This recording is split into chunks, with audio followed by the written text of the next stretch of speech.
Okay, good. Okay, so thank you everyone for giving up your evening. I'm sure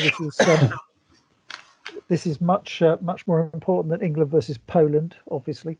So we probably won't have any of our Polish referees on tonight. But here we go. So this is Chapter 5: Interruptions, Delays, and Intervals, and it's an area which is a large area of the rule book, covering regular game interruptions, improper requests, delays, exceptional game interruptions, and the change of courts and intervals.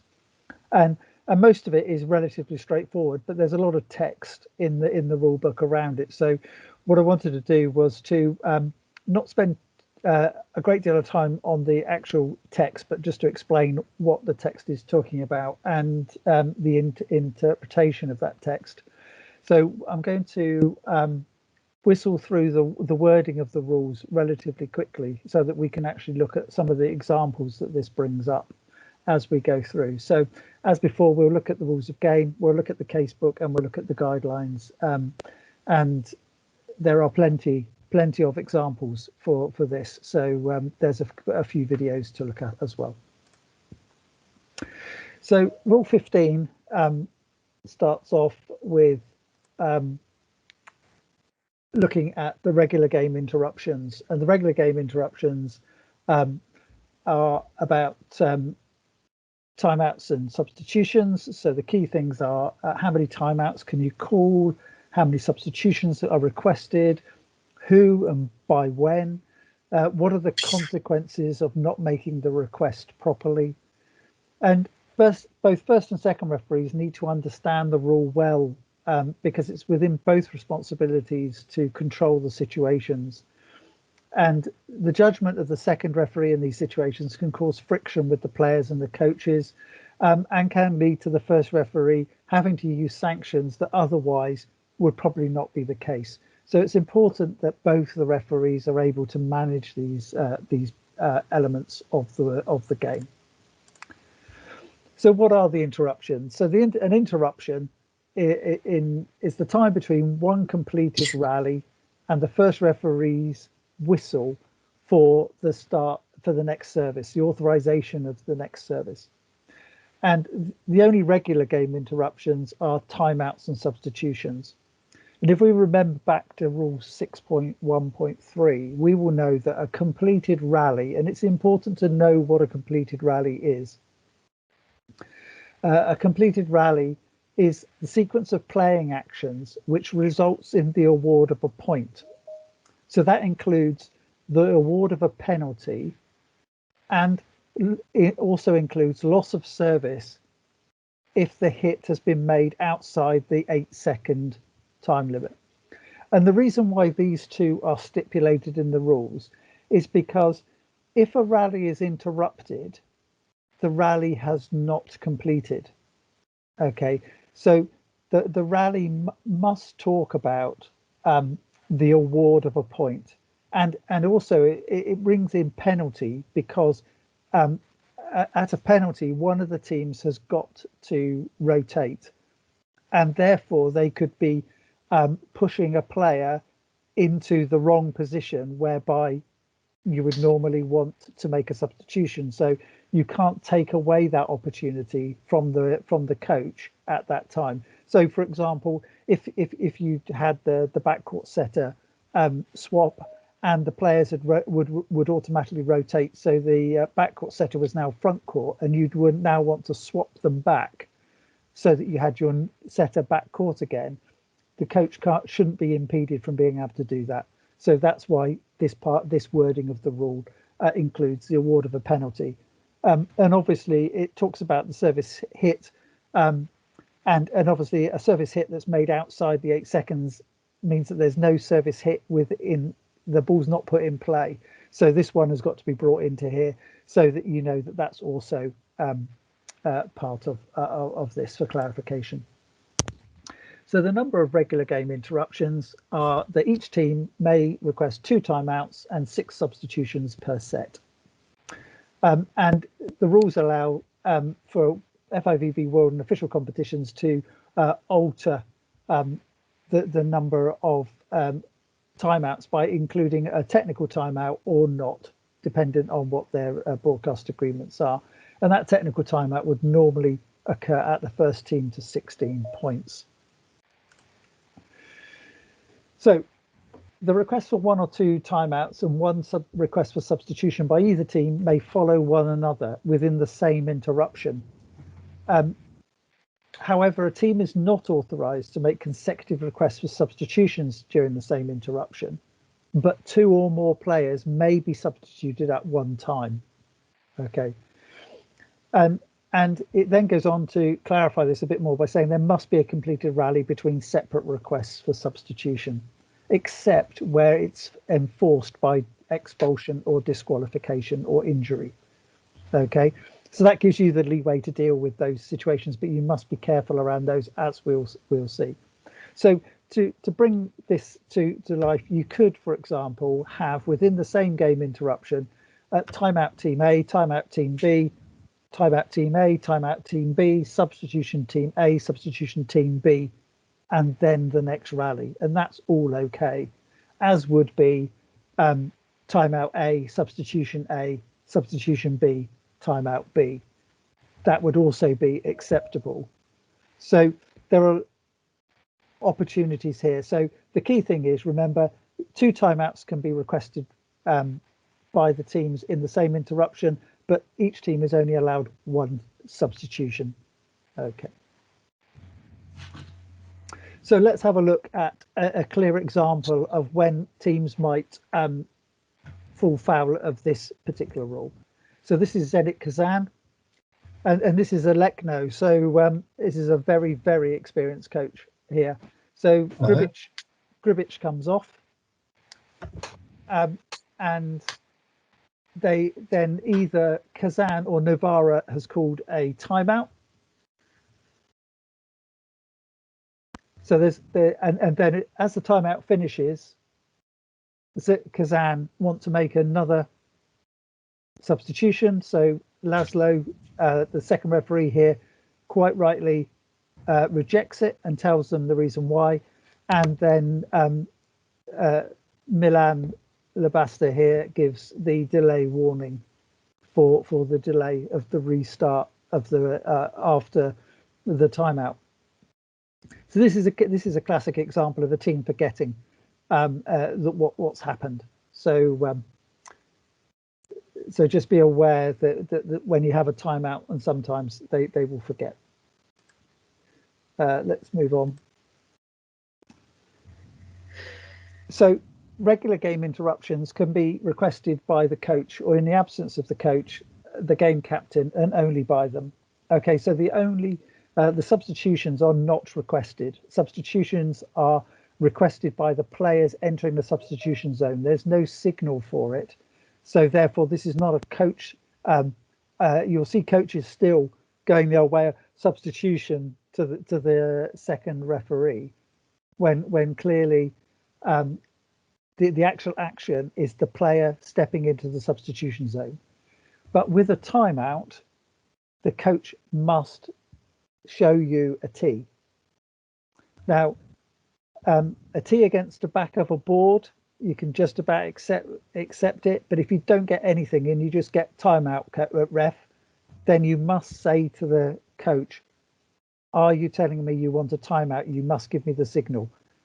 Okay, and don't make a big thing of it before the timeout. Call the timeout, and at the end of the timeout, say to the coach, "Coach, I need the signal. If you don't give me the signal, I will ignore you." Okay, and move it on like that. The question about whether the coach is absented. In the MVL, we get a lot of coaches that are players.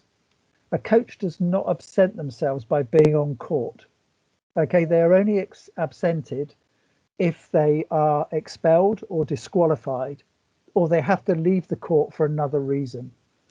So in that case, you know the process for the coach passing his responsibilities to the assistant coach is that the game captain would ask the referee for permission for the assistant coach to assume the coach's responsibility. Okay, but if the coach is present, if there is a coach present, then the coach is responsible for the timeout. If the coach is not present, then it's the game captain. And therefore, you must identify where the game captain is on the court and look at the game captain if the team wants a timeout, and you only accept the request from that player. Okay. And we'll get on to the reason why it's important to do that in a bit. So timeouts. So timeouts must be shown by the corresponding hand signal. We've talked about that. They last for 30 seconds. I think we all know that. Okay, and then the rules go on for official competition where they introduce technical timeouts when the leading team reaches 8 and 16 points, and the number of, this is a change coming, the number of technical timeouts may change in the future rules. Okay. In the deciding fifth set, there are no technical timeouts. We know that from our MVL. And during all technical timeouts and timeouts, players must go to the free zone near their bench. This means that the timeout cannot take place in the free zone anywhere. It can't take place off the back of the court. It can't take place in the warm-up area. It can't take place on the court or on the sideline. It takes place near the bench or at the bench. And if the team is not near the bench, then you have to go and tell them to go near the bench. Now, the reason this is in there is because of floor mopping. Now, floor mopping's dropped out of the game now with the big floor moppers, and they only use quick mopping. So this is becoming less required. But also, what it does do is it allows the court to be empty for entertainment. So if you've got a dancing troupe that's going to come onto the court and the players are in the wrong place, then the actual entertainment is lost. So you've got to think about the spectacle of the game as well. So the coach, the guidelines actually go on to really affirm this fact that the coach has got to give the official hand signal, and just saying timeout is not good enough, or pressing the buzzer if it's there is not good enough. Okay, the same way is at the moment the coaches are getting used to using the tablet, and when they press the tablet, a buzzer goes off to announce the request. And a lot of coaches listen, they hear the buzzer and they just assume that, well, everyone knows this is a timeout, so therefore I don't have to do anything. But it's up to the second referee to actually go to them and say, look, come on, I need the signal. I need to know what you're talking about, because if it's just a buzzer, I could just ignore you. If there's no one near the substitution zone, I don't know what you want. It could just be a mistake. So therefore, you need to talk to them. And the technical timeout is controlled and announced by the scorer, and always by the scorer. Okay, so and then if you forget the technical timeout at 8 points or 16 points, there's a mistake in the in my notes here, 8 or 16 points, then you take it as soon as you notice, if that's relevant. Okay.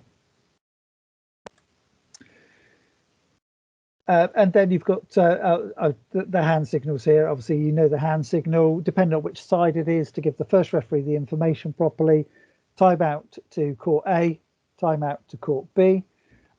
We don't use the substitution signal very much now. It's only if there's a substitution before the start of the set, when you've got the wrong player in the lineup and that player is wanted to stay, or if there's an injury and you need to be clear to the scorer what's going on.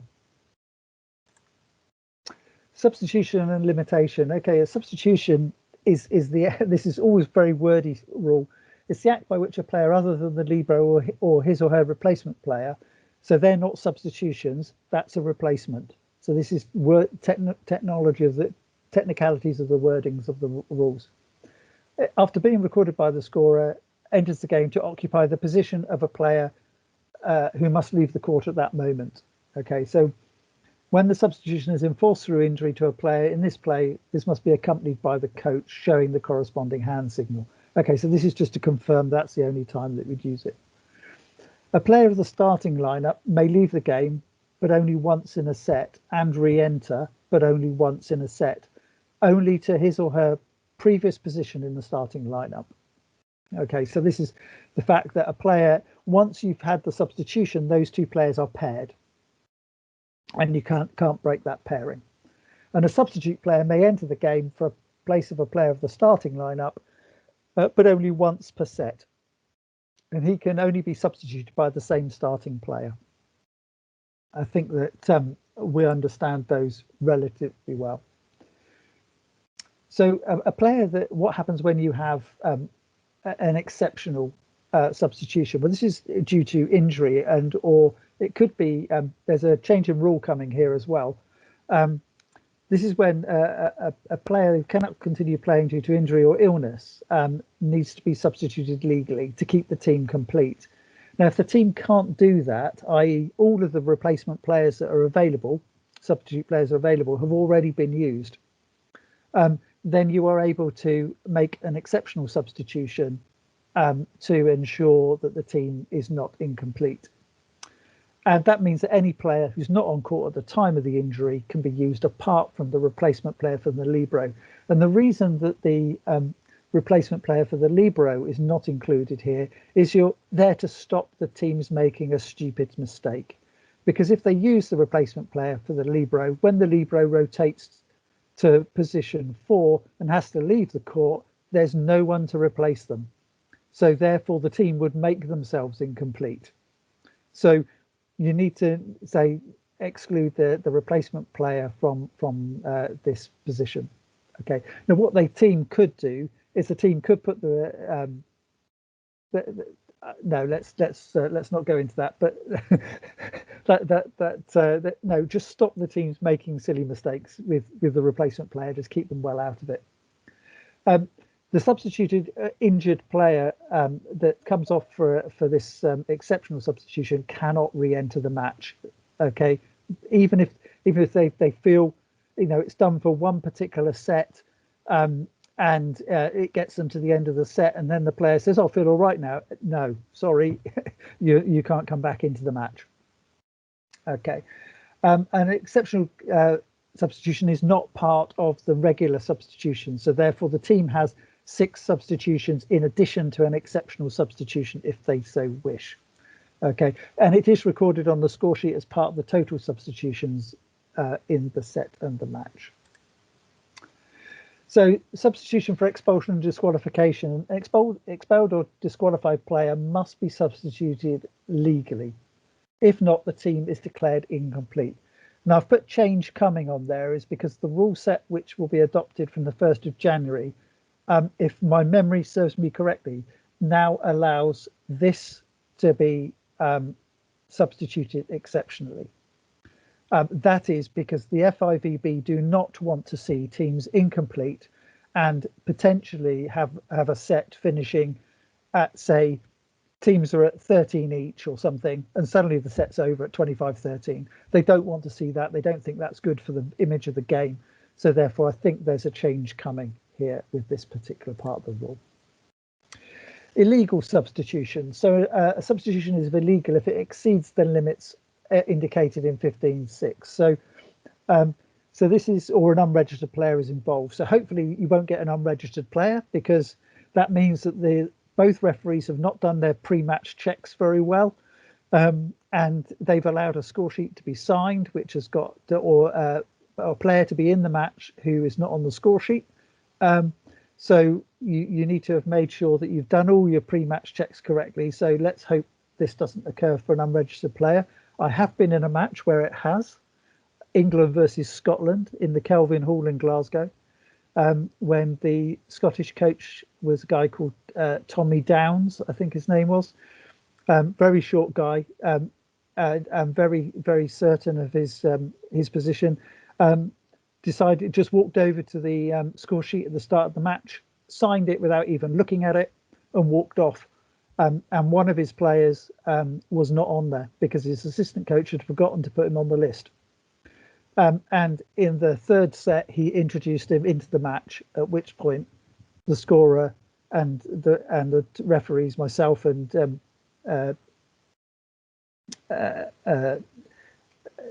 ejected the player from the playing court. We hadn't spotted him before that, so we didn't do our checks particularly well either. at that point. That taught me a very valuable lesson. It was about 16 or 17 years ago. So I learned after that my pre-match checks had to be rock solid. Okay, so when the team has made a legal substitution, so what happens? Well, and players resumed following the following procedure will apply, and that is the team is penalised with a point and service to the opponent.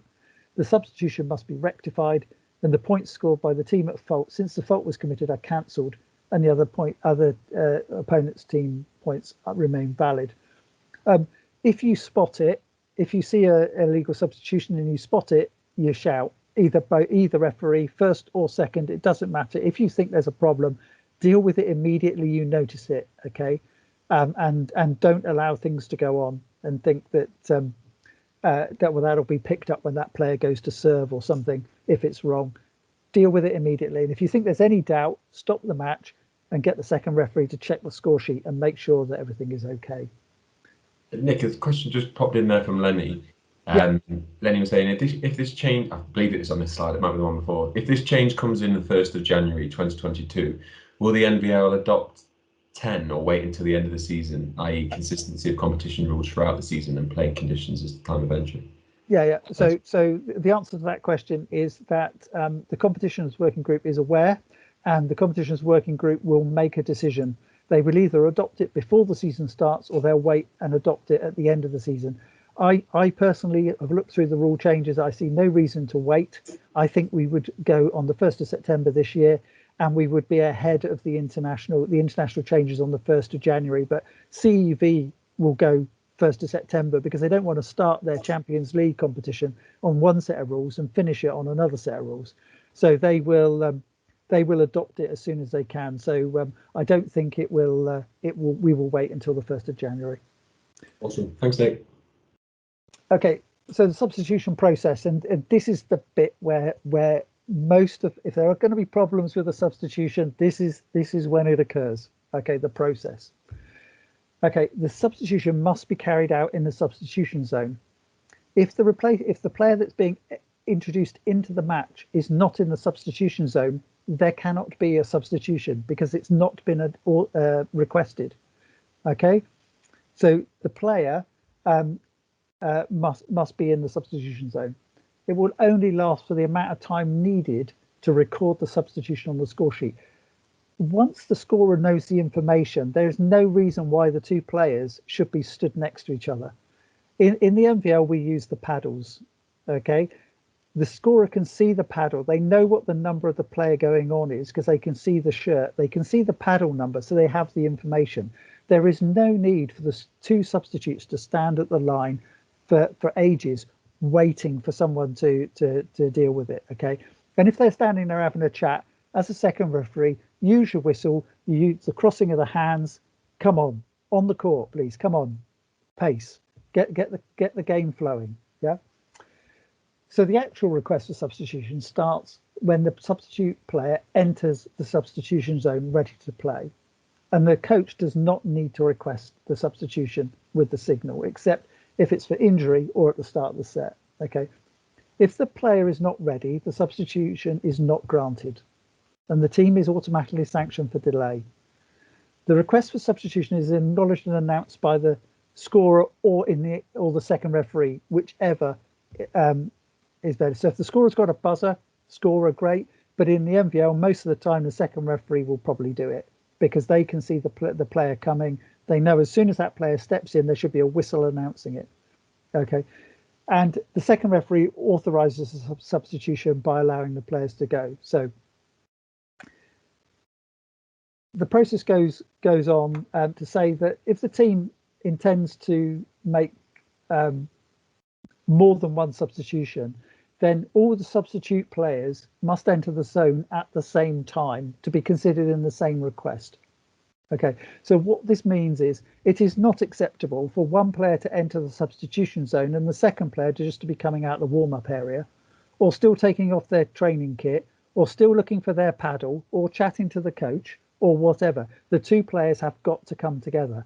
The fact that the second referee will then say to one of them, just wait there a minute and let the first one come to the line is immaterial. Okay, they must come together. The most extreme example of this that I've seen was Turkey versus Brazil in the Montreux Festival in 2018 with our good friend, I think it was Zé Roberto was the Brazilian coach, renowned for his using the rules to his advantage when he can. Late in the game, fifth set, about 10 points each, may even be slightly more in Turkey's favour. He introduced a substitute into the game.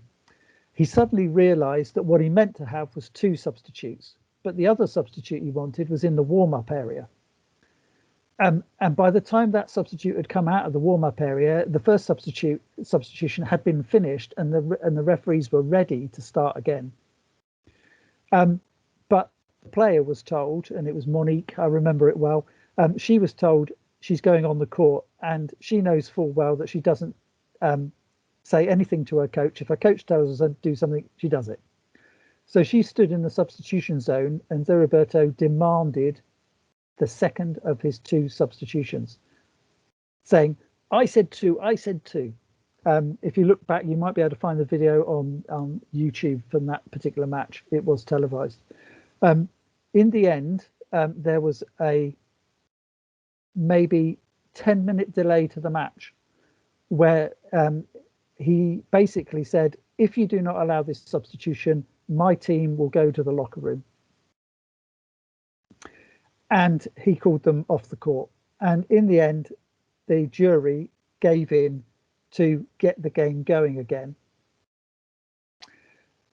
Now, that you can decide whether that was the right decision or not, but it dealt with that situation. If we ever came across that situation, as soon as you see that player coming, and this is what the second referee didn't do, is the second referee should have said to Monique, as soon as he saw her coming from the warm-up area, no, stop, you cannot come in, and ended it there, and said to the coach, no coach, they weren't together, second substitution cannot come in, and stop them coming in. And then A, you've stopped them having an improper request, B, the coach knows exactly that the second referee is not going to accept it, and you can get going again. Okay, and therefore that's in dealing with this situation. Okay, sometimes if you have a lot of substitutes, if you've got 3 or 4, then clearly they can't all come into the zone at the same time. There'll be a gap between them, but you're not going to get a delay in that situation, because by the time you've processed 2, the third one, is going to be there and ready. So three substitutions, a bit of leniency.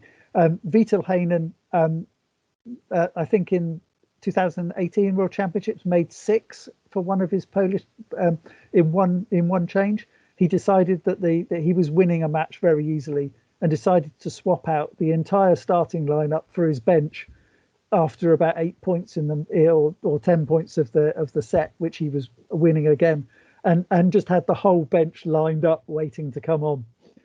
So how the assistant coach managed to put that all into the tablet, I've no idea, but they managed to do it properly. So good luck to them. But that's one where clearly they wouldn't all come together. Okay, if you have a couple of substitutions, a pair of substitutes, and one of them is illegal, then the one that's legal can still take place. Okay, it's only the illegal one that has to be rejected. And because it's an illegal substitution, regardless of whether the game is stopped or not, it has to be a delay. So looking at the process. So this is just a pictorial thing that I did to try and explain it a short while.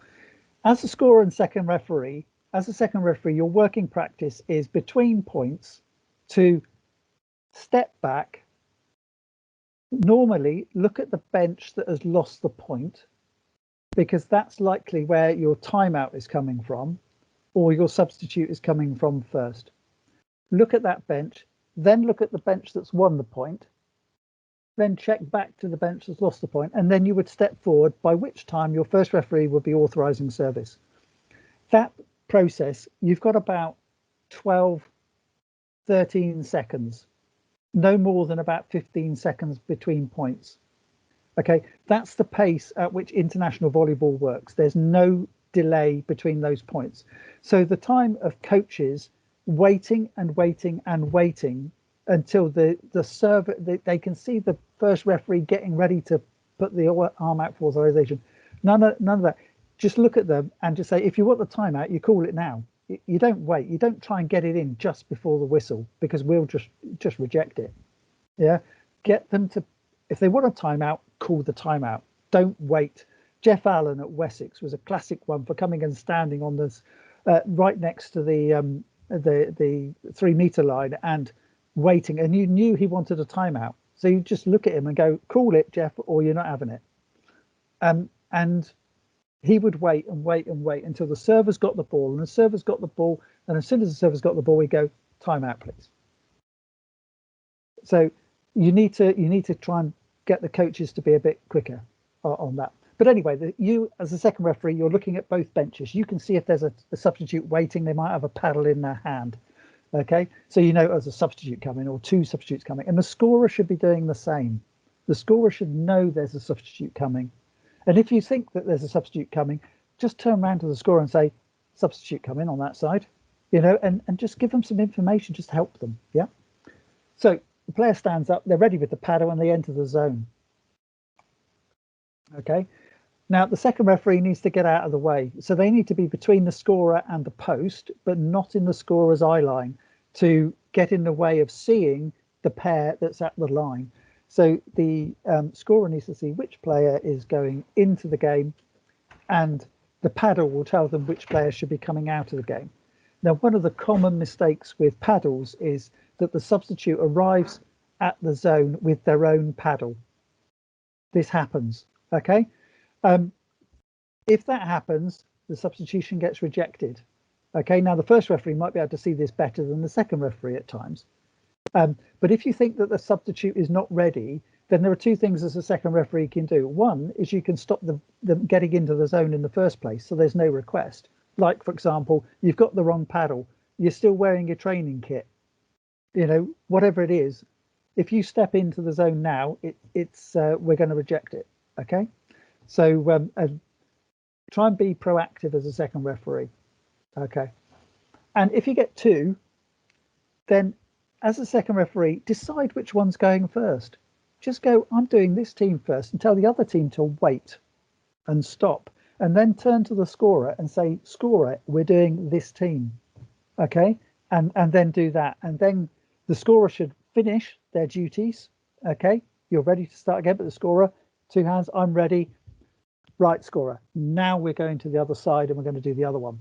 Okay, so be in control of that situation. Don't allow both of them to happen at the same time. I think we've gone through most of that. Yep. Okay, so multiple substitution process is pretty much the same. Both substitutes come together. Okay, there should be no discernible gap between them, but you know, there will be a gap between them, particularly with senior men. But as long as you can see them coming together, it's fine.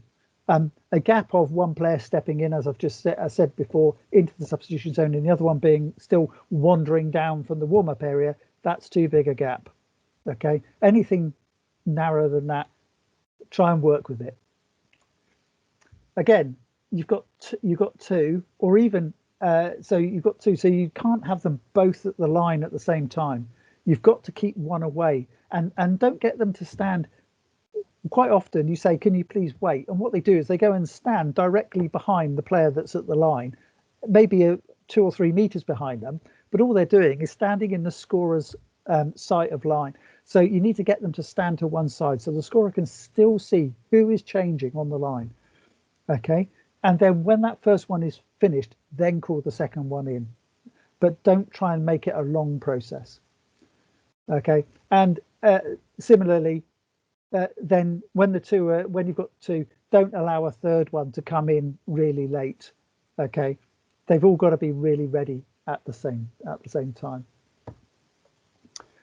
The guidelines talk about the fact that players must come as one unit. If they are not a real couple, I like this expression. If they're not a real couple, that's brings all sorts of things to mind. But if there is time between the entrance of the first player and the second player, they're not part of the same substitution. But referees must be less severe in allowing the substitution. If you think they're ready together, they're coming together, as long as one of them hasn't stopped for a chat or they're still looking for paddles or whatever, then they're together. Okay, a slight delay is acceptable. Okay. It says the case of delay sanctions when substitutes are not ready to enter the match should be minimized. So this is about the second referee dealing with this, really dealing with it before they get there. You don't come into the substitution zone. You're not ready. You've got your training top on, whatever. And it's the second referee's and the scorer's responsibility not to use the whistle or buzzer if a substitute player is not ready as requested. So if you know that, say, for example, the substitute enters the zone at the same time the first referee whistles, you would expect nobody's going to deal with the substitution. So you just ignore them or just wave them away. If there's been no announcement of the substitution, there cannot be a delay. So don't create a delay when there isn't one, because as soon as you create a delay, you've then got to sanction it. And if it's the referee that's created it, then you just look a little bit silly. So talk to the scorer as a second referee and say, look, if it's too late or whatever, then you cannot request it. Yeah. With a tablet in electronic scoring, the scorer has to press start of rally. So as soon as the first referee goes whistle for authorization of service, the scorer has to press start of rally, and this stops the team on their tablet requesting substitutions and timeouts. So you know whether the scorer is doing their job properly if the request comes in after the authorization for service, because the tablet should block it out. But anyway, as a second referee without tablets and things, just be proactive. Make sure you keep control of the substitution zone. I think we've got some examples. Okay, here's a pretty good example. It's from a while ago, but it's still relevant. So libero, did you note the libero replacement took place at the line, not halfway across the court? Note the second referee has stopped the second player. He knows they're together. He now brings them together. No. He's just checking with the scorer that they've seen it, and he brings them together and they cross onto the court. He's now looking at the scorer for finish. They're ready. Let's get on with it. Pretty smooth. And that's a written score sheet. So that was a pretty smooth change. Okay, now look at this one, which is also, right, you're looking at the far side of the court. So here's the substitute. See, the second one was slightly late there, but they've allowed Australia to do this. Okay, and the two players have gone on. The second referee's happy, and they're straight into the game. So there's no discernible delay in the process. Okay, now let's look at this one, and think. This is World Championships, and this is a different example. Just have a look at how this is working. So we've got Russia. Is it Russia? So do we? Right. So we've got tablet being used here, but something is clearly not right. Let's look at the substitution again. So we've got a pair of substitution in Netherlands. Have we? No. He's gone back to bench. Players gone on. Russia have changed at exactly the same time. There's some confusion as to which one the scorer was looking at. So in this instance, what might have been happening is the scorer was looking at Russia, whilst the second referee was looking at the Netherlands. And therefore the scorer didn't see what the pair was that came from the Netherlands. Now, it was on the tablet. So the question is whether the tablet was correct or not. Because they're not always correct, but they seem to be quite happy. They've done a check.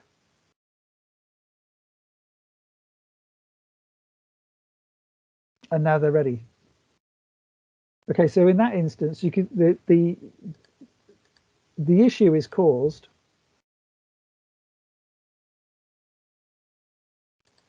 here. Yeah, because you've got both substitutions going on at the same time, and you're not sure which one the scorer is actually looking at. Okay, so try and avoid this. And if you get a team that does this and they go onto court, then just whistle and get them back and say, no, I want the substitution pair back here. But you need to, if you know they're coming, and you just need to tell them to stop and wait. But what they're doing here is they're saying, well, we're on the tablet. You just accept the two requests on the tablet. It's easy. But the scorer has got to be looking at both pairs to check that they're both correct. So it's a difficult situation, but one that as second referee you need to try and get involved in. Can I ask a question? Sorry. Of course.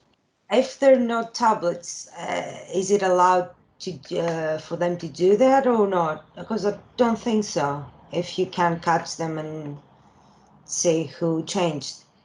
Okay, so if you don't, if the scorer doesn't see, they're not paying attention, or whatever, then you just call the substitute pair back to the line and say, but no, you're too quick, or you need to wait. If you've got a substitute on both sides, yeah. As a second referee, if you see them both coming, you just need to say to one of them, stop and wait. You're not going first. The other team is going first. I'll tell you to go when you can, and just get them to wait out of the zone if you can until you've finished, and then say, right, now you can come in, just to make it clear as to what's going on. But if the scorer has missed a substitution, and sometimes they do, and sometimes it happens with pairs as well, that they might be distracted by the assistant scorer chatting about the football score or something, in the MVL this is, and therefore the first substitute has gone onto the court, and the scorer only sees the second one, and then you say, well, there were, those sorts of things. Just call them back and say, look, who are they, and help the scorer out and say, look, the first substitution was this player for this player and this player for this player, or even tell them, just say number 6 introduced for number 2, and just tell them tell them the pair what's going on. Mm-hmm.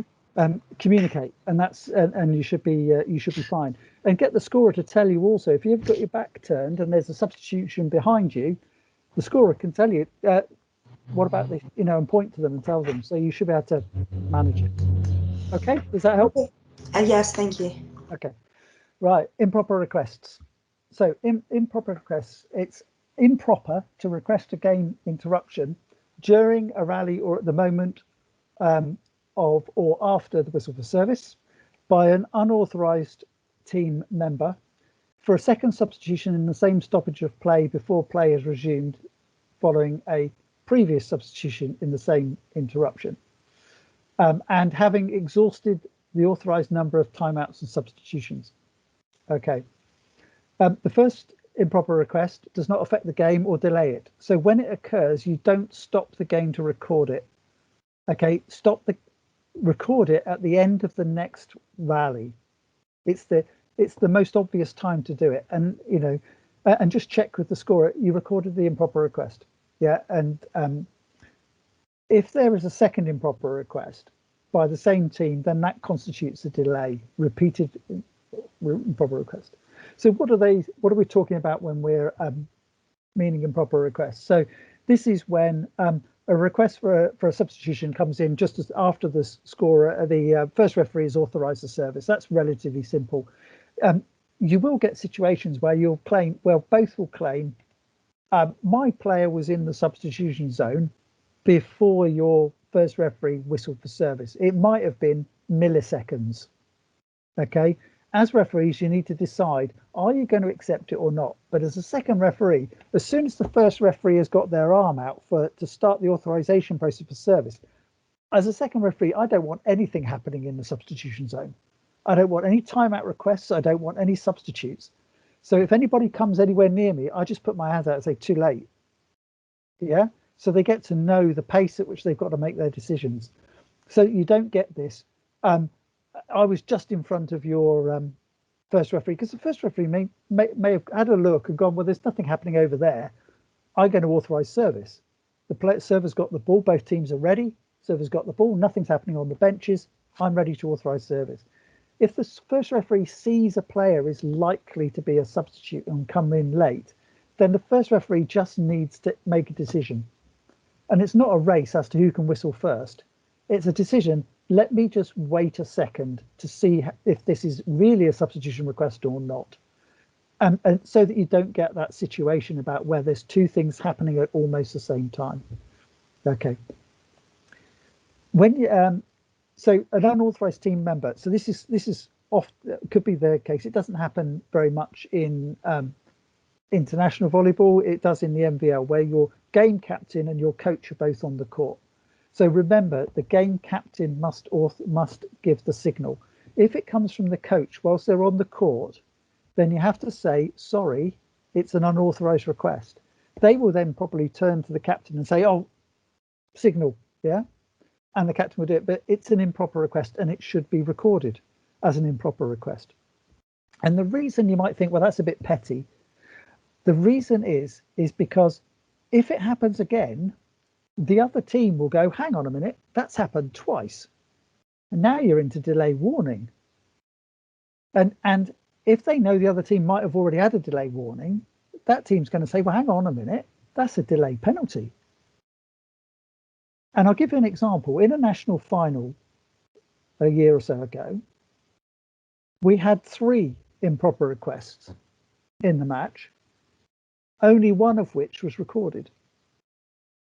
Now, the second one would have created the delay warning, and the third one would have created the delay penalty. They were all for substitution errors by the team, late requests, wrong player, certain things. It was all improper requests. So if the other team had been switched on, they would have worked out that they should have had a point for that. And only one of them went on the score. I think it might have been the second, or it might even have been the last one went on the score sheet. Now, if I was a coach and I know the rules, then I'm thinking, hang on a minute, you're not in control of the game, referees, because I should have had a point for that. That's 3 errors, and the third one would have been a delay penalty to me. Yeah. So even if it seems simple and a small thing, you've got to make sure it's recorded, because if it happens again, you can guarantee the other team may know the rules and say, well, hang on a minute, that's a warning or a penalty. Yeah. So make sure they're recorded. And the first and second referee should be clear to each other as to what's going on. There's no signal for it. Just have a look. Just look at each other and go, it's a cross on the score sheet, so I use a cross. I just sort of like look at it and go, cross, as to whether it was recorded or not. And if you don't know, at the next stoppage that's worthwhile, call the second referee over and say, did you record that improper request? And make sure that it's on the score sheet. It could be important later in the match. If you don't know where it is on the score sheet, yeah, it's down above the sanctions box. There's just a little section at the top. It's got team A or team B, and it's just a cross over the top of the team. Okay, so that's where you'll find it on the score sheet.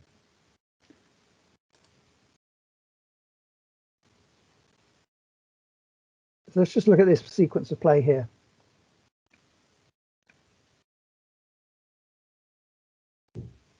Okay, so we've got a late substitution decision by, yep.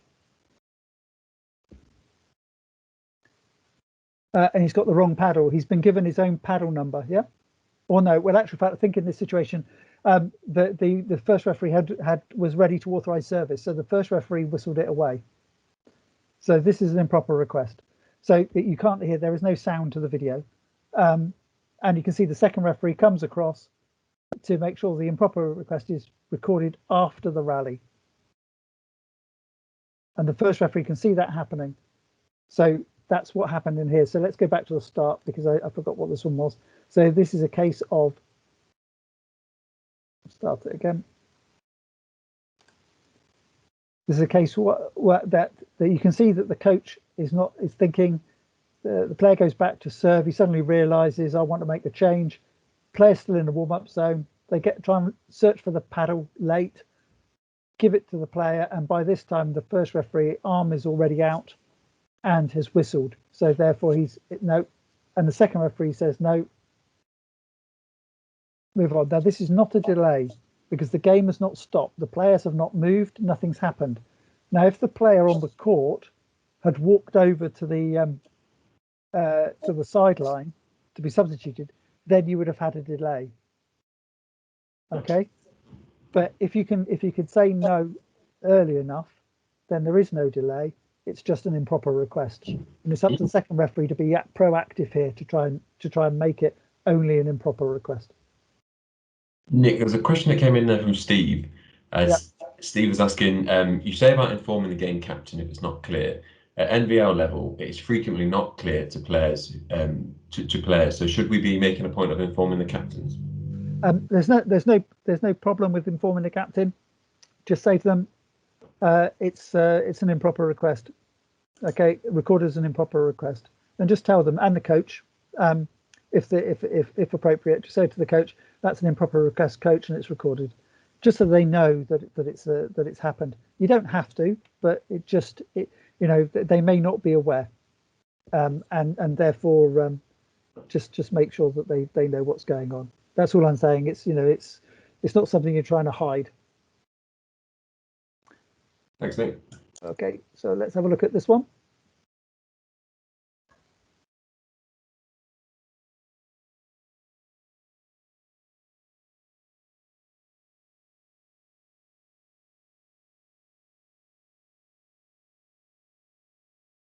Let's see if we can work out what's going on. So we've got a timeout.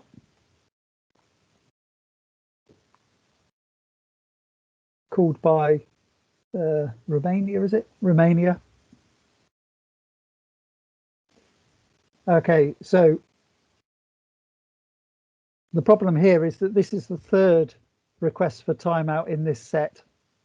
Okay, so David, the first referee there, is quite right. This is a delay because obviously both teams have left the court. And the key thing here is when the when the second timeout has been requested, at the end, before play resumes after the second timeout, the second referee goes over to the coach and says, that is 2. Yeah, make sure it's 2. And you do this after the 5th substitution and the 6th substitution, just so that they absolutely know that they have reached their limit and you've told them you've reached the limit. Now, the scoreboard, if there is one, may also give the same information. That doesn't mean that you shouldn't do it. You just still need to get over there and do it. And if you forget to do it and you think about it at the end of the next rally, still go over to the coach and say, coach, by the way, that was your second. Yeah, just to reaffirm it to them, to make sure that they know that they have reached the limits of the interruptions. Sometimes they will forget, particularly if the set starts badly and they call a timeout in the first few points, and then they have another bad run just after the technical timeout, they call another one, and then towards the end of the set they call another one, forgetting that they burned one at 3-0 or 4-0 or 5-0 at the beginning of the set. So it's always important. And if the coach, if you haven't told the coach, the coach gets used to the fact, well, I haven't been told that I've had 2, so therefore I must have another one. The coach can ask the scorer to clarify how many are left if it's not shown on a scoreboard. They are allowed to. It's the only time when the coach is allowed to talk to the scorer. And normally they might do that through the second referee anyway, but it's reasonable for them to do it. In the days of electronic scoring, it's on their tablets and everything, and it's all grays out and stops them doing this. But if you haven't got electronic scoring and or tablets, then it can happen still. But in this case, clear delay, not an improper request. So let's have a look at this one and tell me, I'll open this one out and I want an answer. What do you think is wrong here? It's not in that rally, it's coming now.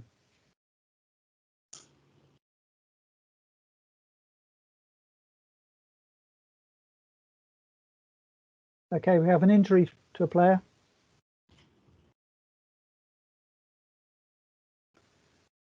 (18).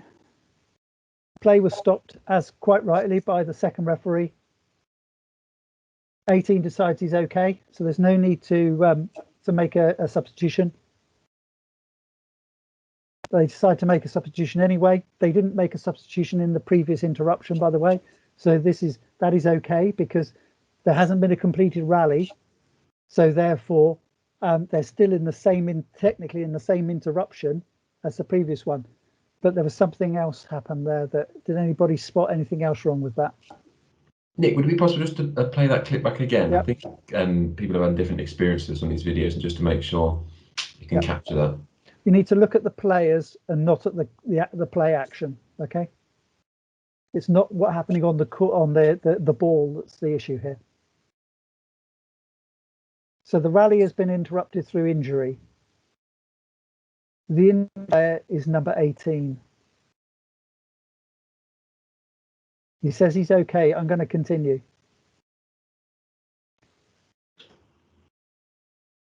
So Bulgaria then say, I'm going to have a substitution. So is the substitution correct or not? Yeah, would anyone like to have a go at answering that? What was wrong? You can, like I said previously, you can either pop your hand up if you wanted to answer, or drop a message in the chat and I'll read it out for you. Danny, would you like to give it a go? Yeah, I don't think it's correct because the rally hasn't finished and they're not substituting the injured player, they're substituting a different player. Absolutely correct. So the substitution should not have been allowed because the player that was substituted was not the injured player. If a rally is interrupted, then you can only have a substitution for a player that's injured because of that, because that rally has been stopped. You cannot allow the team to make another substitution, regardless of whether there was a substitution between the 2 points, between the end of the previous completed rally and the authorization for service for the rally that was stopped. Regardless of whether that occurred, you still cannot for a rally which is interrupted, you cannot have a regular game interruption for anyone other than the injured player, and therefore this is technically an improper request. But the team, so the referee should have disallowed it. I think now it probably wouldn't have been allowed because the e-scoring would not have allowed it, because it would have been outside because the team the rally was stopped, so therefore the team's tablet would not have been reinitialized, so therefore they wouldn't have physically been able to do the substitution, and they would have had to, the scorer would have had to do it manually. So that would have told the scorer and the second referee there was a problem. But otherwise, you just need to know that if a rally is stopped for injury, then the only player that can be substituted at that point is the injured player. Nick, there are a couple of follow-up questions from that. Steve had asked, is that because the replay has to be with the same players? Yes.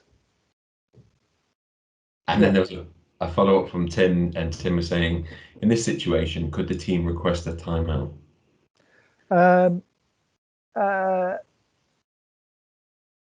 I would have to just double check on that one. My initial view is no, but they shouldn't be allowed that unless they felt that they wanted to give the injured player time to recover. So you could say that if the team, for example, if the rally was stopped, and this is when you've got to be a bit pragmatic with the rules here, I suppose, is to say that the team, if they weren't sure the player was fit to continue, but they wanted the player to continue, you would say to them, coach, you've got two options.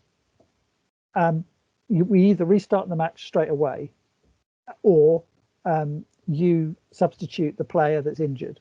If the coach doesn't want to substitute the player that's injured but wants more time, then they say, coach, look, you're going to have to use the timeout to gain yourself time, because there is no recovery time in the injury rule. There is no time for the player to decide when they are fit enough to continue. They can't stand on the court and go after about 3 or 4 minutes, do you know what, I'm fully recovered now, I think I'll carry on. That time, you need to have made a decision and moved the game on before then. So in that case, being pragmatic, you could say, yeah, coach, call a timeout, and we'll give you another 30 seconds to assess what's going on before you have to make that substitution. But at the end of the timeout, we're carrying on. Di. Nick, you're calling a timeout, but the rally hasn't completed. There's been no points scored. So, yeah. Or it's like a delay, you know, the player delay in the game. Yeah, this is the substitution. If substitutions are available, that's going against the rules, isn't it? Sorry to be awkward. No, I think you're right. I think that there's there are times when you probably need to be you could be pragmatic, but I take your point on that one. So I think that my initial reaction, I suppose, is that no, because you wouldn't be able to have the timeout. But I was just thinking about whether it was possible if the team, for example, didn't have a substitute. How would you then be into recovery time and the injury rule, and whether you could then use timeouts to extend the recovery time. I suppose in this case, no, you are right. You couldn't use it if you had a substitute available. You're right, Di. I'm wrong. Clive had coming with another question. Clive was asking, when would the 3-minute medical timeout apply?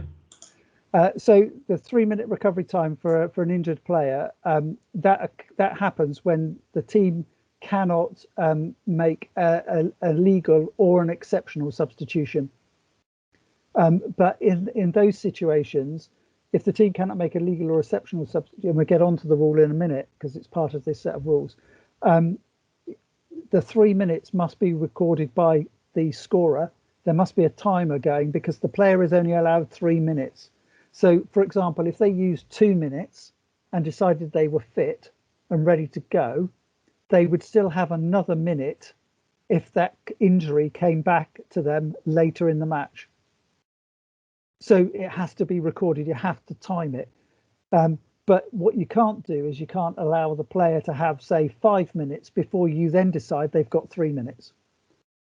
You know, if the team has not got a legal substitute or an exceptional substitute, and remember they cannot do anything with the libero. The libero cannot be made a normal player.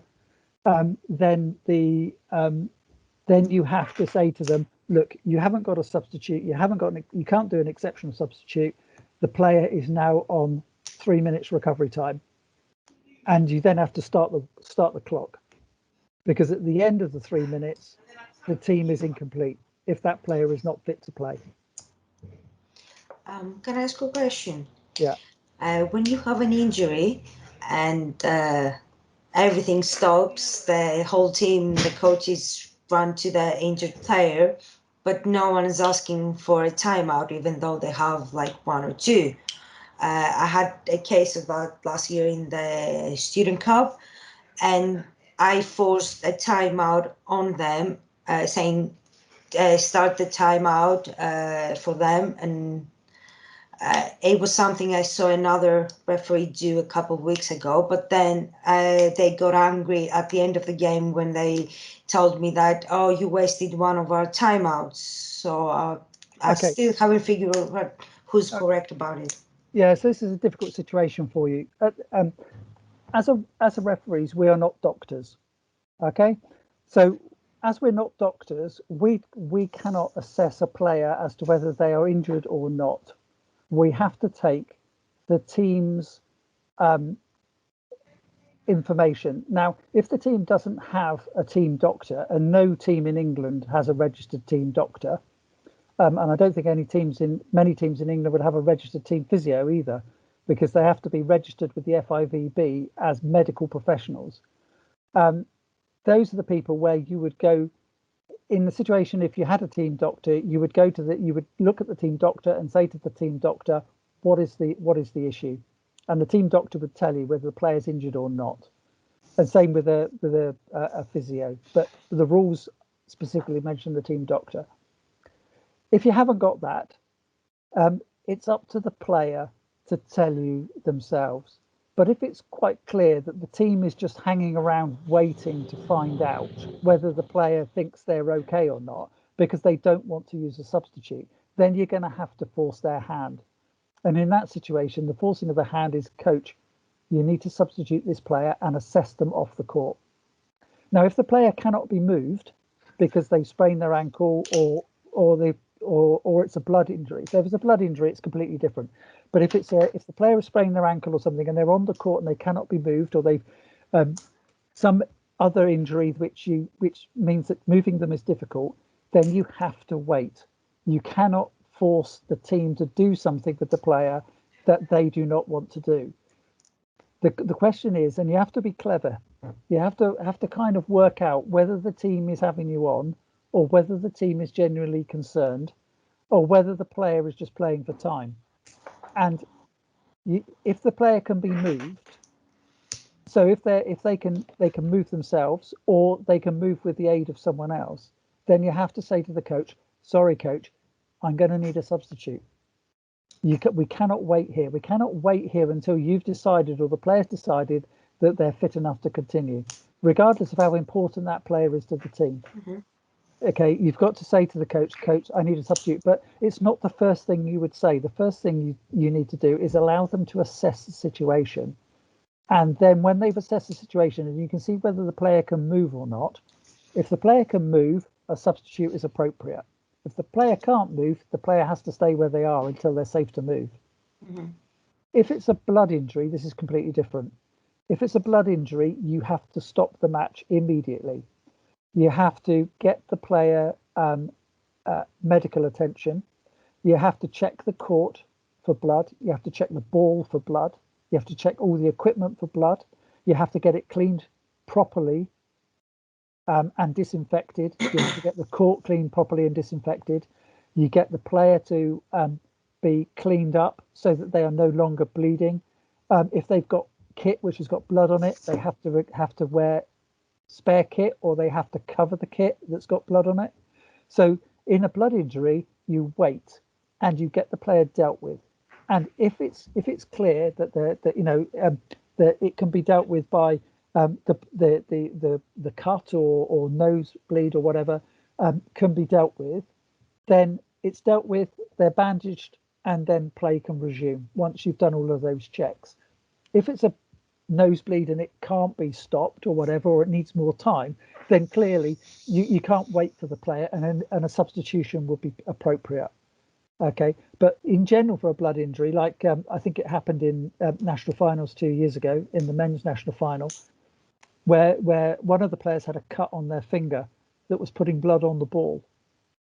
Okay, and in that situation, it was noticeable to maybe more to the spectators than the referees, but in a 5-ball system, there were suddenly only 3 balls being used.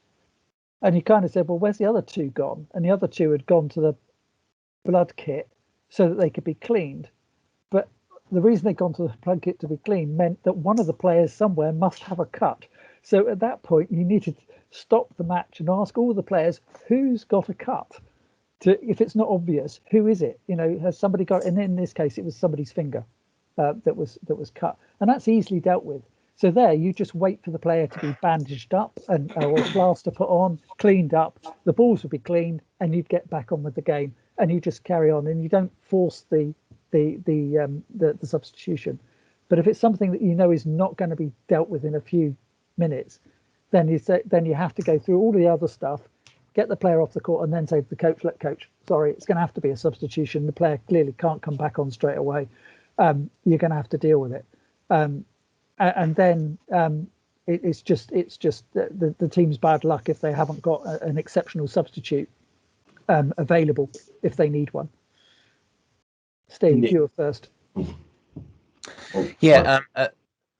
Sorry. So blood injuries are different, and when a player goes down and on the floor in a heap, that's different.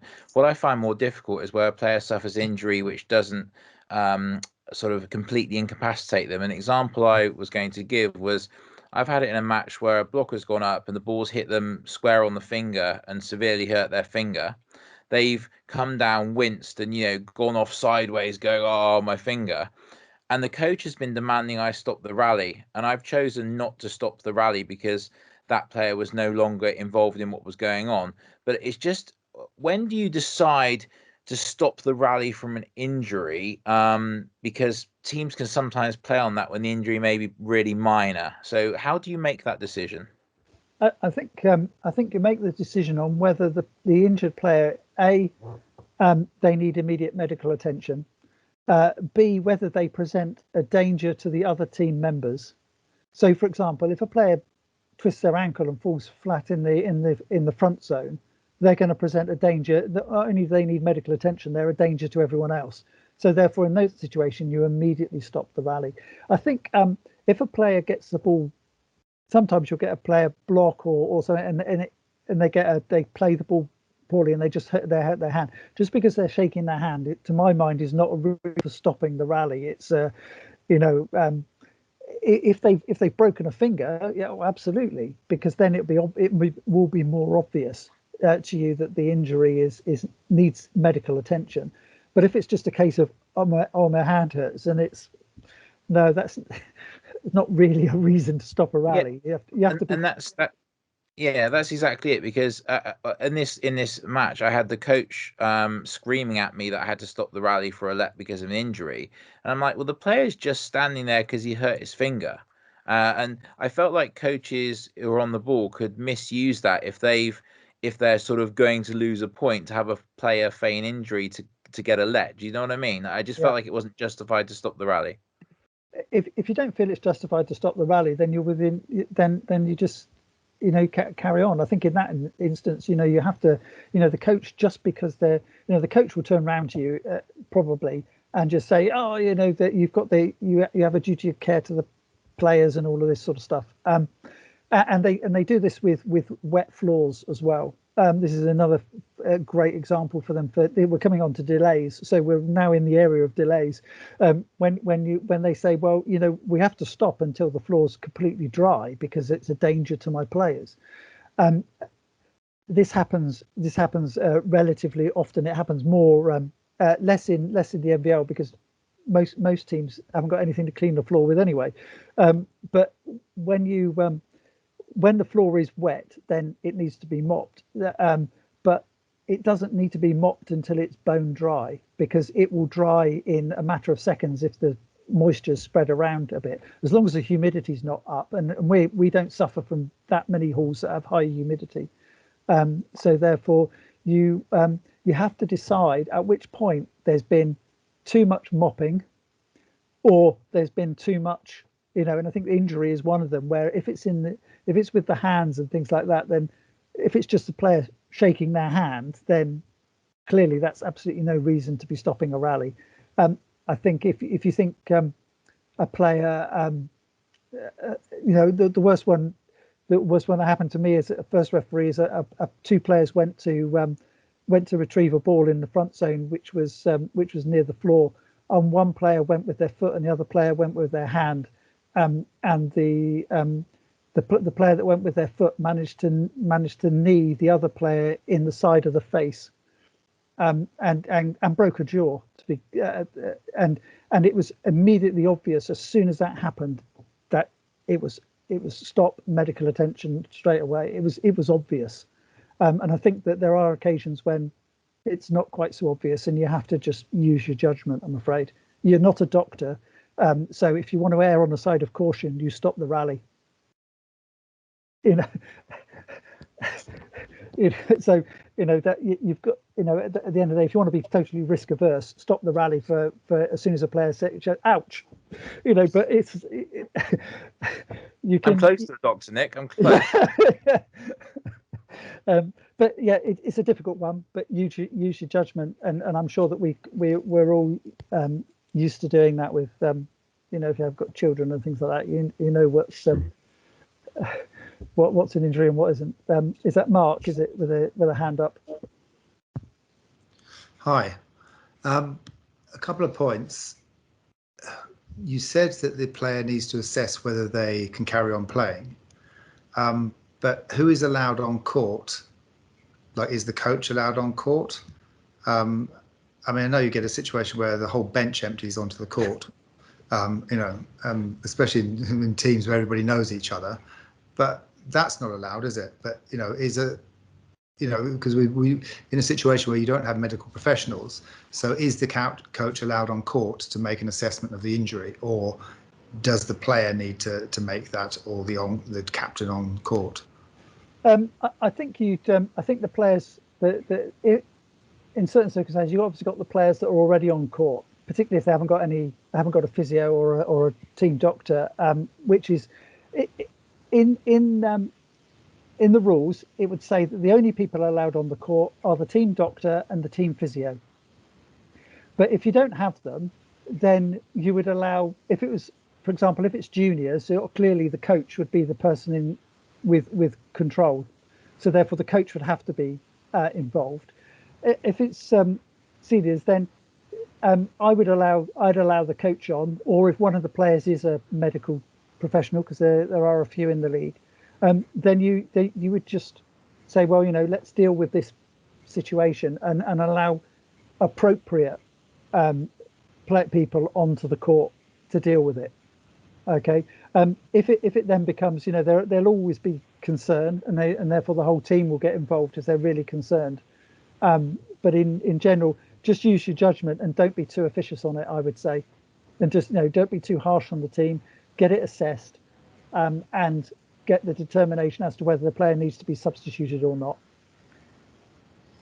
That's the problem, because when you have 10 or 12 players on court plus the coach surrounding the player, and then someone runs off and gets an ice pack and they start treating the leg, it's very difficult to actually get that assessment and speak to the right people, because literally everybody's in your way.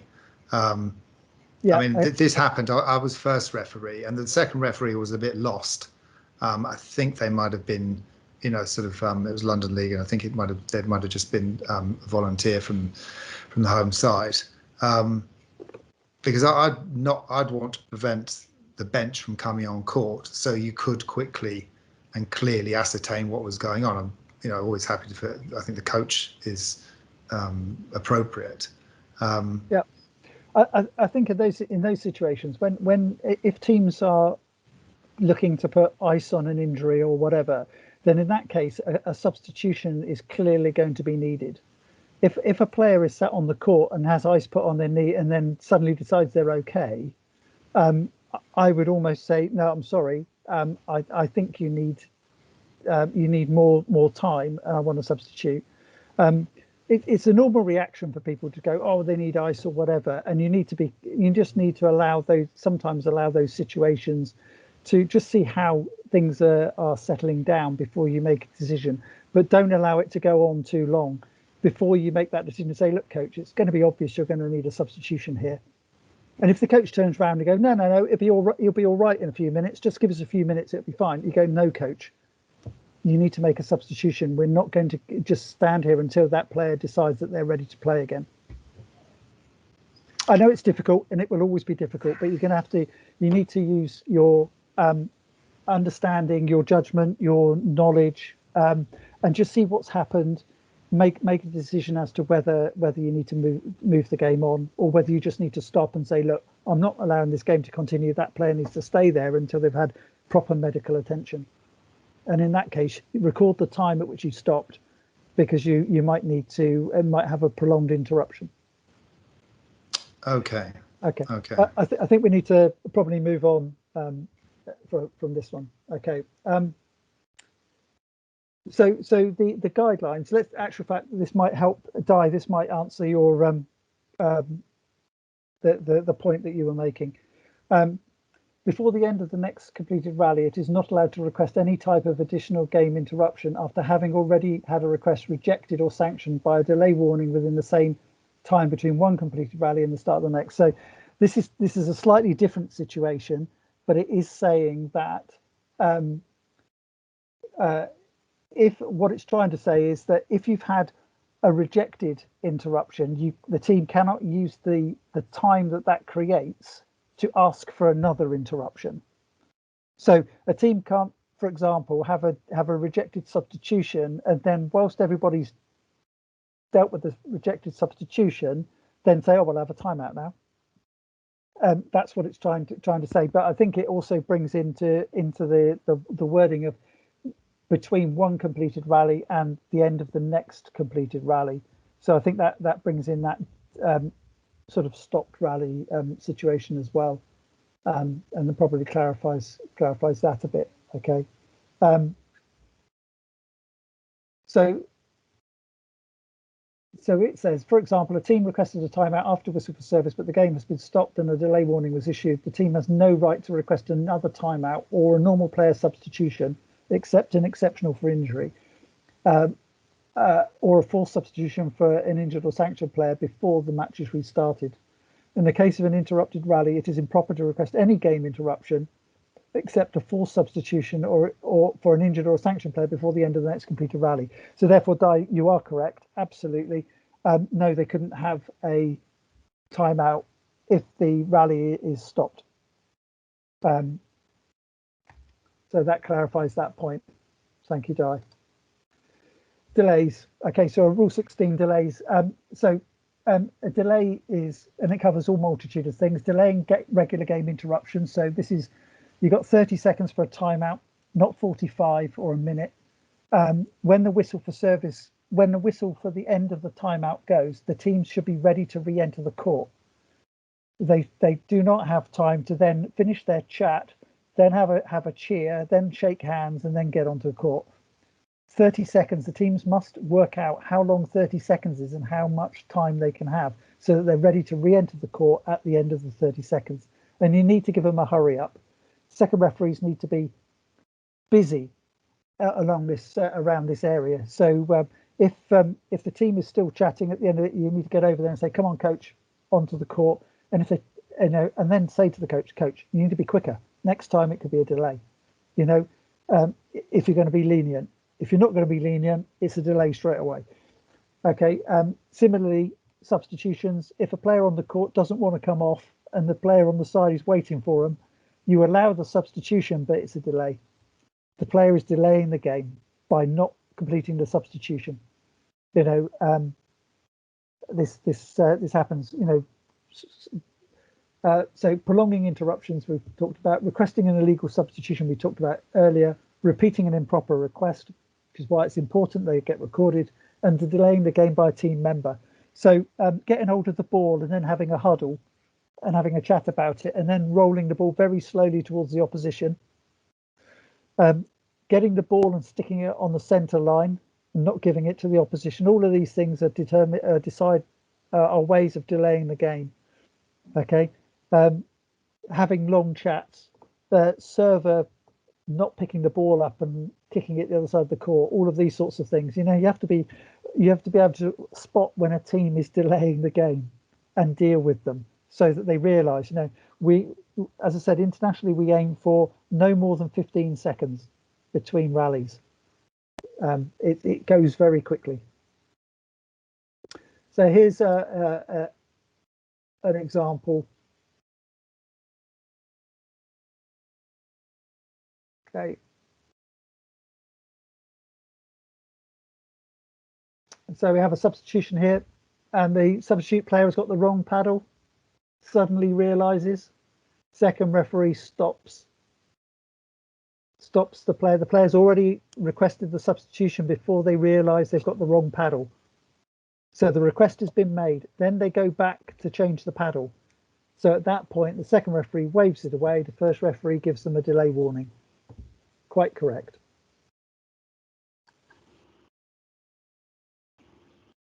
Just show it again.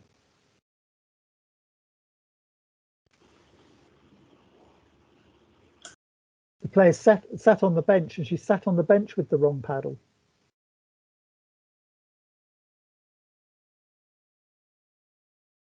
So this is the point when it's up to the assistant coach to make sure that when the player comes off from the substitution, they give them the other paddle to make sure they know they've got the right one to go back on the court. Okay, let's have a look at this one then.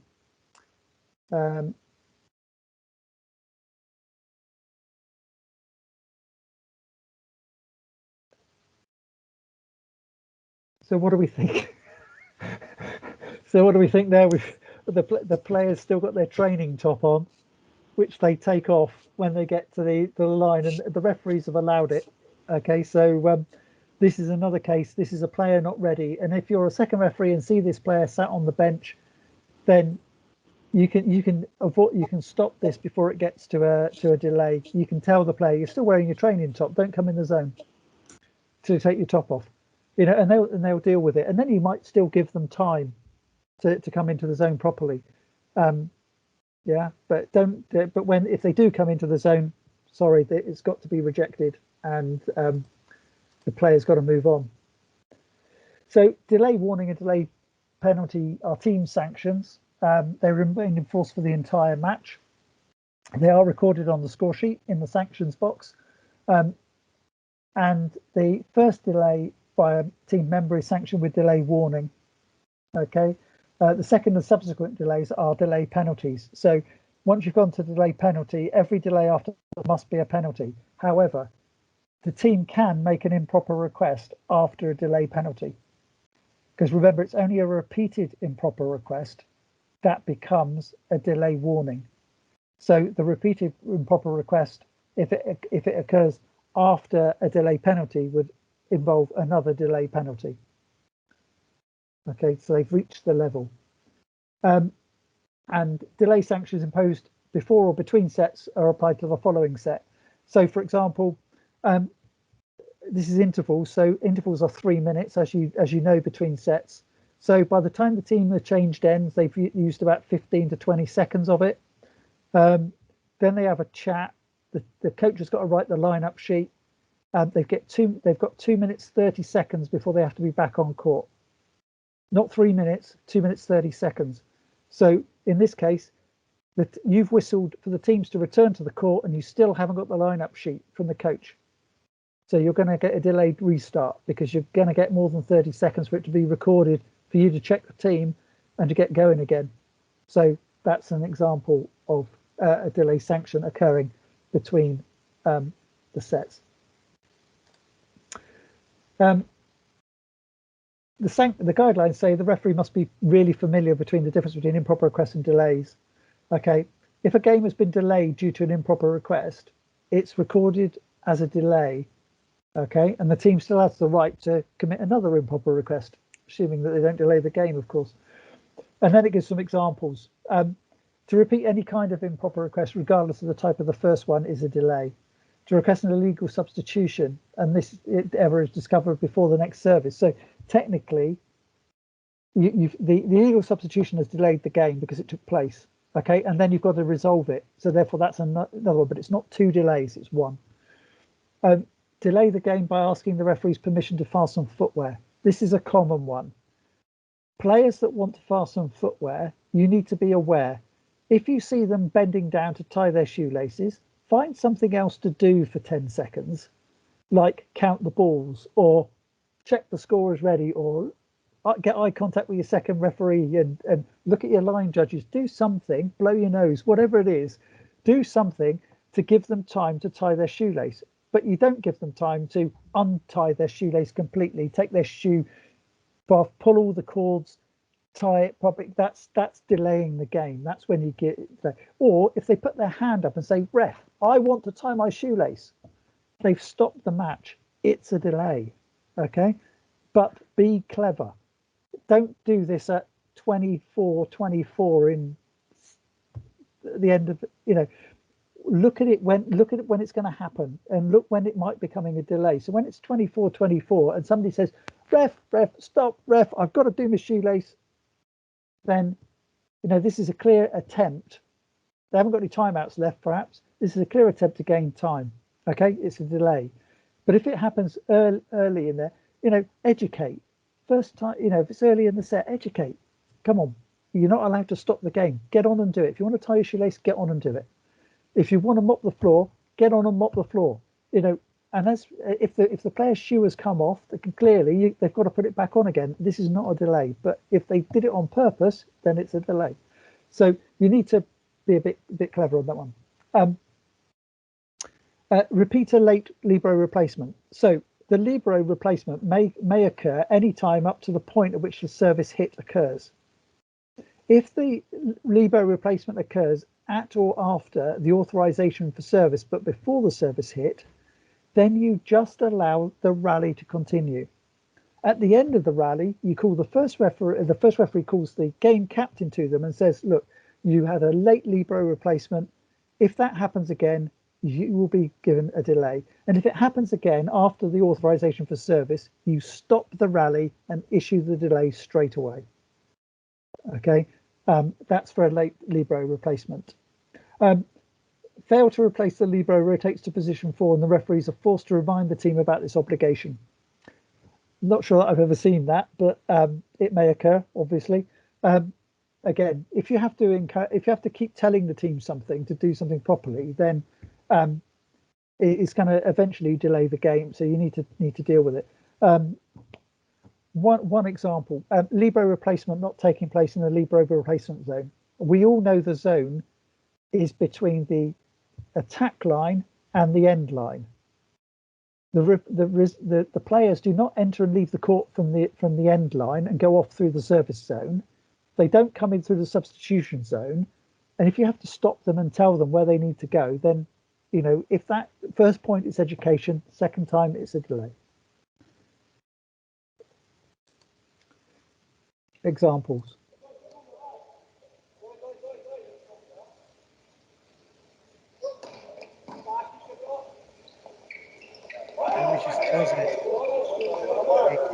Sorry? The image is frozen. Okay.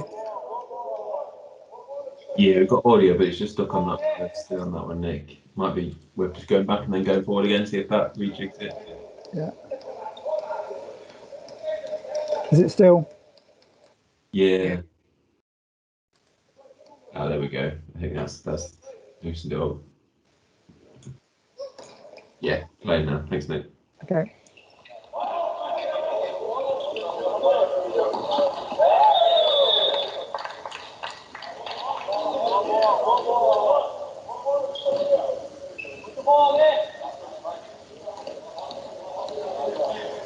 So the player's shoe came off. Okay, so the referees are allowing the player to put his shoe back on. That's what's happening there. So in this instance, you know, the game is stopped, but the player has to put his shoe back on. So you give them time. If the player had wanted to just tie the shoelace, so they untied their shoe and then tied it up again, this is clearly playing for time. So you need to, whilst the players should have clearly say, well, you know, it's my safety. You've got to decide when we're using time and when they're not. So you need to be a little bit clever on it. Okay, mopping. The mopping has changed quite a bit. We don't tend to have too much mopping going on in the FBL, but the key thing is if there is a wet spot, then clearly it needs to be dealt with. But it doesn't need to be dealt with slowly. It needs to be dealt with as quickly as possible so that it doesn't delay the game. If you think the team is taking time so that they can have a chat and do that whilst the floor is being very slowly mopped, this is a delay and you deal with it. Okay, the floor doesn't have to be bone dry. Similarly, when teams are asking for the floor to be mopped when there clearly is no discernible mark on the floor at all, this is another way of extending the time between the rallies.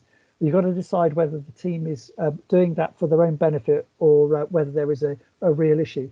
Clearly, if it's a hot, humid hall and the players are very sweaty, you're going to get some delays in floor mopping, and you just need to encourage it. Where you have floor moppers, you just need to manage them. Second referee, first referee, manage them and get the court manager to help. Exceptional game interruptions from injury, okay? So we've talked a lot about this, okay?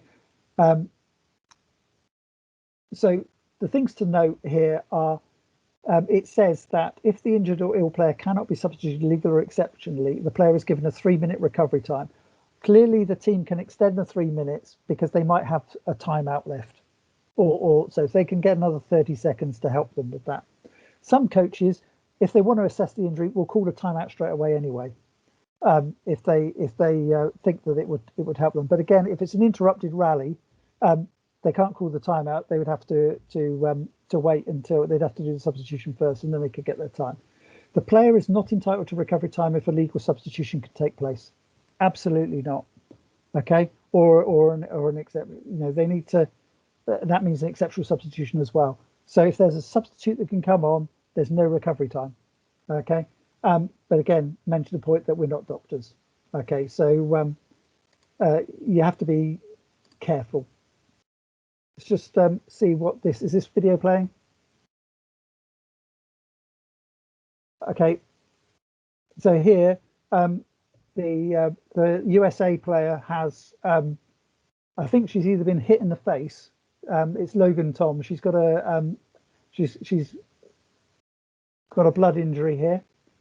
So the second referee saw the injury and immediately stopped the rally because clearly the player was injured. Now in this case, the USA know they can't deal with that very quickly, so they've immediately made a substitution. Okay, so they know that that player cannot recover and be put back onto court.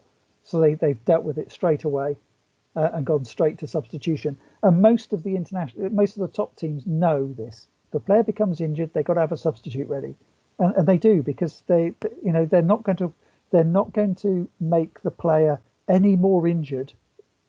So they're not going to make a player stay on the court when they're injured because they desperately want them on the court, because they know that could mean that the player might not play for the next month or whatever. So they're going to get them off the court so they can assess them properly. So you should not try and, when teams say, oh yeah, but it's all right, he's only got one leg, but he can stand in the position until the service, and then he can hobble off the court and wait to the end of the rally. Try not to get into these situations. It's only going to make things worse in the long run. Brazil, Cuba. Let's try and remember what this one is. Okay, yeah. So clearly he's right. So the player has collided with the post and potentially twisted their ankle. Now Bella here has seen the injury. The second referee is watching the net. The player has hobbled off to get out of the way, and the first referee has said this is we'll stop the rally here, and we need that assessed. And in the case here, it's a case of assess. What do you think? The player themselves has made the decision. But just watch here in terms of the paddle. The player that's coming onto the court, number 12 for number 4, has taken the paddle, and Ibrahim has told him, no, you don't need the paddle, just go on the court. And at this point, this is for the second referee then to go to the scorer and say the substitution is number 12 for number 4. As a second referee, this is a point where you need to communicate clearly with the scorer the substitute, because there will not be a paddle, there will not be an exchange on the sideline. Doesn't need to be any of that. You know that the player that's entering the court is a substitute. They just enter in through the substitution zone and go straight on the court. It's up to the second referee to tell the scorer what's going on. Okay. And a good example. Okay, external interference. If there is any external interference during a game, the rally has to be stopped and the rally replayed. So this is normally a ball rolling onto the court, or perhaps in the MVL, a small child. You don't know. The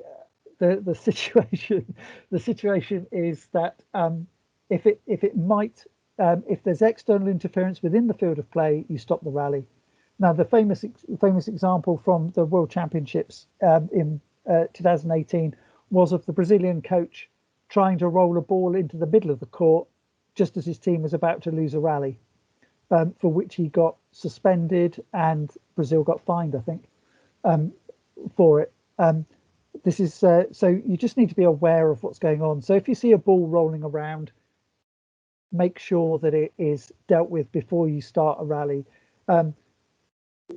Before your pre-match checks and things like that, when the teams have gone back to their benches before the start of the match, make sure they've collected all the balls together. There's not a ball under a bench or in a somewhere that could cause a later problem for you.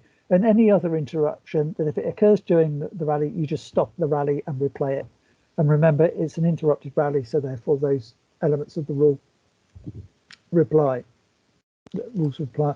Right. So here's an example. Not a very good one, but it's an example anyway.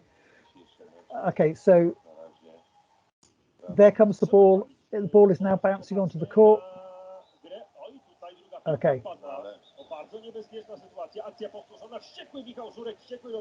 Now, the reaction of the coach is a little over the top. So if we look in the background, the ball is coming now. Okay. So at this point,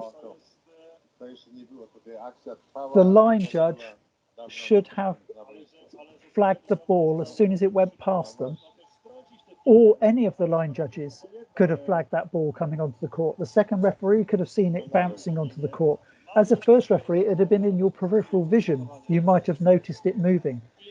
So in those instances, it's already coming on towards the court now. So this is the point to stop the rally, not wait until the end and then decide that you were not going to allow the rally to stand, which has caused the issue. None of the players saw that ball on court A. None of them saw it at all. But as soon as it was seen, it should have been stopped. It only causes problems if you do it at the end of the rally, as you saw with the coach. We've had that one. Prolonged interruptions. But you don't need to know these ones too much, but all you need to know is that the key thing is 4 hours. If you get an interruption or several interruptions that do not exceed 4 hours, the match is resumed on the same playing court, and the interrupted set continues at the same score with the same players. Okay. If the match is resumed on another playing court, then the interrupted set is cancelled. Okay, except for any expulsions or disqualifications that took place in the interrupted set. So this is only if you've got two courts in a venue, one of them suddenly can't be used because maybe it's raining and there's suddenly a downpour and it's got wet, but you can move to the other court. You can stop the match and say, right, we're stopping the match. We're going over to that court over there. The set that's in play is cancelled and we start from the start of that set again. Okay. If the delay exceeds 4 hours, and I can't imagine everyone's going to wait around for 4 hours, then the whole match needs to be replayed. So in that instance, you would probably make that decision quite early on that the match is not going to finish and therefore it needs to be replayed. But 4 hours is normally the key one. Normally interruptions only last 10, 20 minutes. And so an injured player, whilst they're being dealt with, or whilst you have to wait for an ambulance or whatever, you have to talk to the teams. Have you got enough time to finish the match? Do you want to finish the match? Those sorts of questions. Talk to the teams and find out the situation before you force them to finish a match they maybe are not that they don't want to. Okay, and one of the coaches will make the decision for you. But 4 hours is the key time. Intervals between sets are 3 minutes. Okay, and they only occur between sets. Okay, intervals. You can extend the second and third set interval to 10 minutes if you want to. That's down to the competition. During the time of the interval, you've got to change court and you've got to get the lineup registration to the teams for the next set. So remember, end of set, teams to baseline, whistle round. Okay. Now, if you've got an electronic score sheet, the time is already counting down. If you haven't, then you're going to have a quick look at your watch to check the time.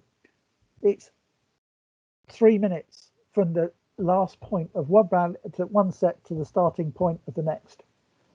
Okay, so after 2 minutes 30, you can tell the scorer if you've got a buzzer. At 2 minutes 30, I want you to press the buzzer to get the teams back on court, or you whistle, teams back on court. Okay, and you've got 30 seconds to check the lineups to get the match going again. If you whistle the teams back on court and they take another 20 seconds to get on court and to get in the right places, you're clearly going to be late. But hopefully in that situation, if you've got both lineup sheets, you can do it relatively quickly and you won't be too late and it's not a delay. If you haven't got the lineup sheets at 2 minutes 30 seconds, you have to whistle the teams back on court and go, show the first referee, I haven't got the lineup sheets. So therefore, either one or other of the coaches is delaying the match. And therefore, this is a delay. Okay, so you need to manage the interval. The interval is not as long as the teams need, or when the referee gets fed up and decides to restart the match. It's 2 minutes 30 seconds, teams back on court, 30 seconds later, first whistle. And you need to manage it. So there's a question that came in there, Nick, that's saying if both teams are ready, can you send them back on early? Yeah, but you don't. Yeah, this is coming through the same for timeouts and technical timeouts as well. The rules say that the team should be near their bench for the duration of the timeout. But if both teams are ready, they can go back on the court. But the play doesn't restart until the minute is up. So if the teams are ready between the intervals of court, and get on with it. If they're both ready to go, the score sheet will still say 3 minutes. Okay. If you or you can get the teams back on because you know that checking the lineups could take you longer than 30 seconds. So whatever it is, manage your time, but you've got 3 minutes. And with the technical timeout, if the teams are ready after 50 seconds, get them back onto the court and then check with the scorer. Is it okay? Right, the technical timeout finishes at 1 minute. You're ready to restart straight away with no delay. Yeah, it's that process. It's not finishing the timeout early, the technical timeout early. It's finishing on time and first services at the right time. Same with the interval. Just manage the time. If you know the teams are slow, then you might say, well, I'm going to get them back on at 2 minutes 15 because I know they're going to take 20 seconds to get back on the court and it's going to take me the time. So manage the time as you need to, but you've got to try and keep to 3 minutes as best you can. I've never really timed the intervals in an NVL game that I haven't been refereeing, so I don't really know whether they vary that much from 3 minutes. I would suspect they do. I suspect they're longer than 3 minutes in most cases. I would guess. I'm not entirely certain. I've got no data to support that. But just remember, you don't have to take control of the ball as long as you know where it is at a timeout, a technical timeout, or between sets. You do not need the match ball as second referee. You just need to know where it is. Okay, so if it's quite obvious where it is, then there's no need to go and get it. There's no need to ask the players for it. Most teams will give it to you anyway, and then you can roll it straight back to the surface zone, so that you don't have to give it out at the start of the set. Because at the start of the set, when you're checking the lineups, you check the serving team first, and then you check the receiving team. Because once you finish checking the receiving team, all you've got to do is turn around to see the scorer's ready, and then give the ready signal.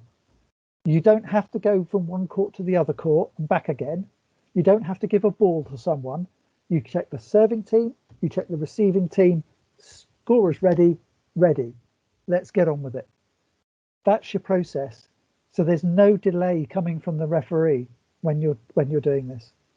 Okay. So if you can, don't take control of the match ball, just know where it is. At the end of the fourth set, if you've got a fifth set, then you have to go and get a match ball. Because at the start of the fifth set, you issue the match ball to the team serving, because it may not be at the same end as the teams have been serving. First serve has gone. So if first service is always a team A, in the fifth set, it could be in team B. Yeah, so or it could be the same as the previous set. So it's not, you need to fifth set, you need to have the match ball. Other sets, just ignore it. It's always going to be at one end.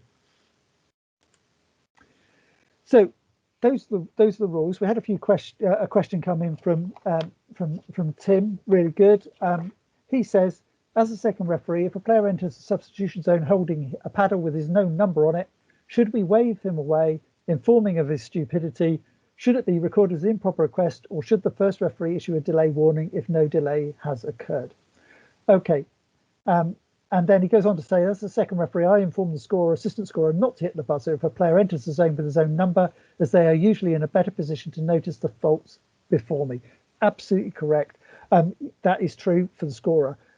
What I would say is, if they turn up with their own paddle, you can tell them if there's no delay going on, like the players haven't responded, the scorer hasn't buzzed or anything like that, and you're the one whistling the announcement, then look at the player. You've got the wrong paddle, mate. get out, or wave them away if you see them coming. If there's no delay, there's no delay. Nothing happened. It's the same as a team pressing a buzzer and no substitute appearing. Yeah, it just happened. It's a buzzer. Okay, it's a buzzer. All right, let's just get on with the game. If the players on the court respond and they're not ready to continue the match, it's a delay. But if nothing else happens, get on with the game. Don't create a delay when you don't have to. Yeah, that'd be my advice. So I think you're right. Wave them away, and if there's no delay, just get on with the game. There's no need to interfere. But if there has been a clear delay, the announcement's been made, you're ready for a substitution, and then you notice it, that's a clear delay. Okay, so we've got there's a few casebook examples here, and I don't know, we'll just go through one or two. We've answered most of them, but we'll just go through one or two of them as best we can. So one substitute player entered the substitution zone. The scorer sounded the horn, while another one was just leaving the warm-up area to try to enter the substitution zone. How many substitutions should be allowed under the current rules? Quick answer. One. Thank you, Herman. Yeah, one. The second one is rejected. And I would say even if it's illegal.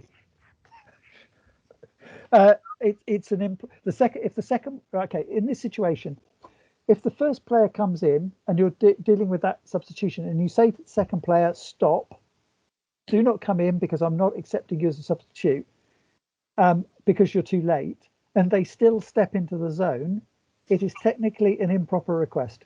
It's a second request for substitution in the same stoppage in play before players restarted after a previous request for substitution by the same team in the same interruption. So that second player, you need to stop them coming anywhere near the zone. If they come into the zone, it's an improper request, not a delay. Yeah, but try and stop them before they get there. The substitute player entered the substitution zone with the wrong numbered paddle. He fumbled to get the correct one. The first referee awarded a delay sanction, but allowed the substitution. Is this correct? No. No. So what should have happened? The substitution should have been rejected. Okay, so once you've issued a delay, that doesn't create the time to have the substitution. The delay is a delay. Get on with the game. The team doesn't have the right to make that substitution. So you should have reject the substitution, issue the delay. If the substitute steps into the substitution zone just as the whistle sounds for service, should the second referee permit the substitution? No. And what is it?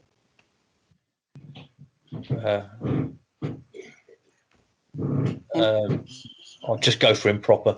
It is, yeah, you're quite right, Clive. It's an improper request. So this is a clear improper request. This is requesting an interruption at the moment of or after the whistle for service. Improper request.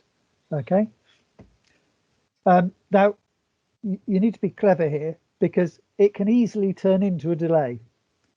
Because if there's confusion and you don't wave away the player in the substitution zone quick enough and say, no, too late, you know, and if you don't do that quick enough and all the players on the court react, you know, the server drops the ball or whatever, walks over it, all these sorts of things, then it becomes a delay. But technically, it's an improper request. So try not to allow that to become a delay. Okay, player number 8 entered the substitution zone with paddle number 10. The coach insisted the substitution was with number 9. After a short discussion, the second referee rejected the substitution and the team was sanctioned with delay. Was the decision correct? Yes. Quite frankly, simple answer, yes, the decision was correct. Okay, the substitution was not correct. Now, there is an interesting thing here. When you have tablets, because there are no paddles, sometimes you get the tablet, the coach, assistant coach will send the information to the scorer and say, right, the substitution that's coming is number 4 for number 9. When number 4 arrives, you suddenly find that the player coming off is number 1. and you go, well, that's not what I've got on the tablet. So at that point, you look at the coach and you go, coach, is this what you want? And they go, yes. You say to the scorer, do it manually and reject the electronic, because nobody in the stadium knows what the substitution was going to be. So therefore, there's no reason to create a problem that nobody understands. So when you've got the tablet, they can make this sort of mistake because they don't have paddles, and the coach can just say, yeah, this is exactly what I want.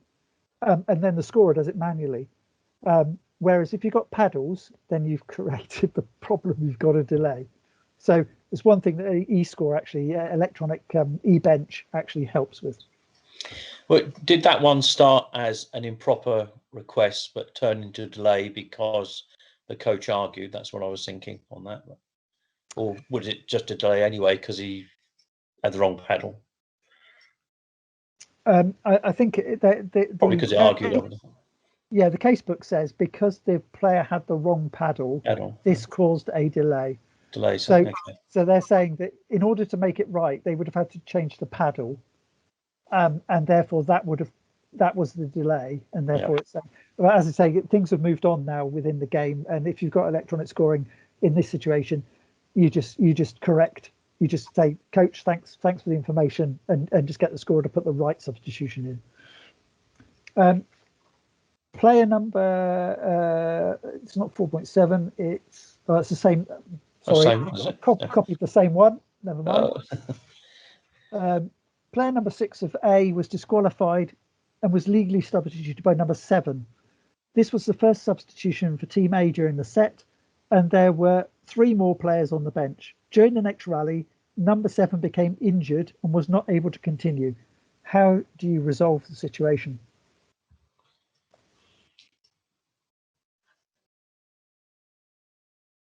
Is it an exceptional substitution? It is an exceptional substitution, yes, absolutely. So in this situation, because the player cannot be substituted legally, then it would have to be an exceptional substitution because of injury.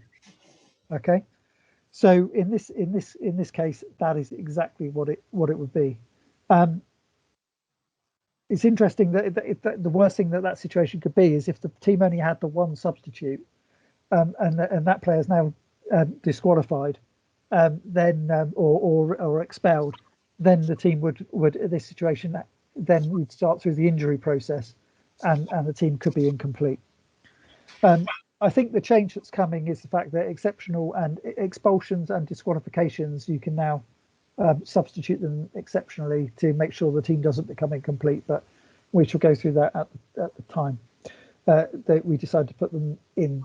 So number 9, a player listed on the lineup sheet was injured before the start of the match. Can he be substituted before the start of the match?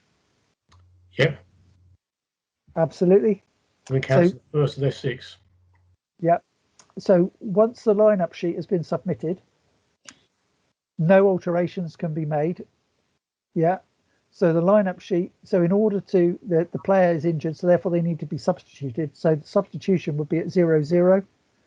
Okay. And therefore, and often it occurs where you have a substitution at 0-0. I've often seen the coaches forget, and then later in the set try and substitute the substitute with another player. So you just need to be aware that and therefore then they don't understand why the substitution is rejected. But yes, if a player becomes injured once this lineup sheet has been submitted to the second referee at the start of the match, then and they can't start the match, then you have a substitute.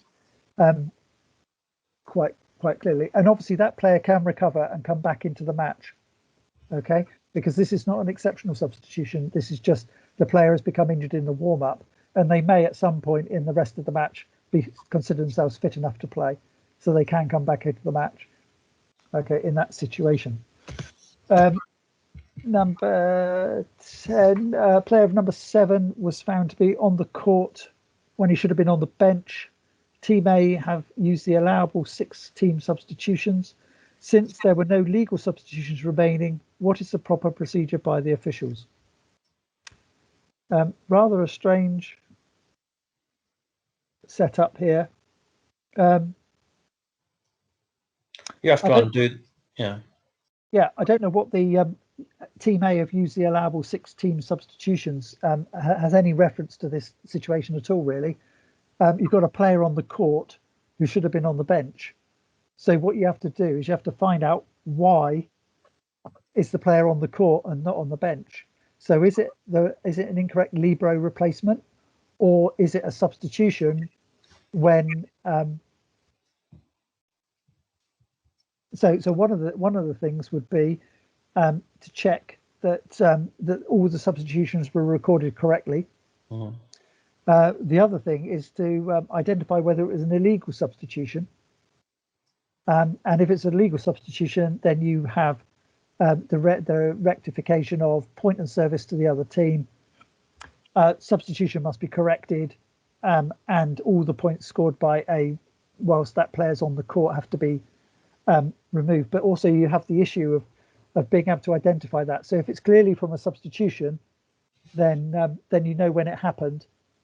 If you can't determine when it was from, then you have to rectify it, but you'll just have to carry on from where you are, and just because the rules say that if you've got a player on court that shouldn't be there, then you have to identify it first and foremost when that occurred.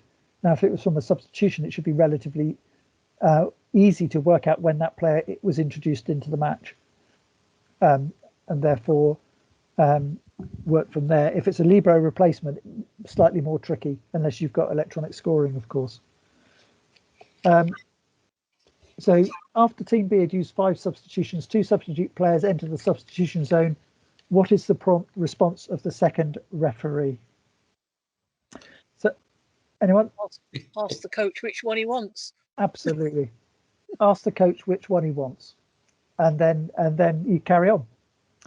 And if this causes a delay, do you apply a delay sanction, Nick, or not? No.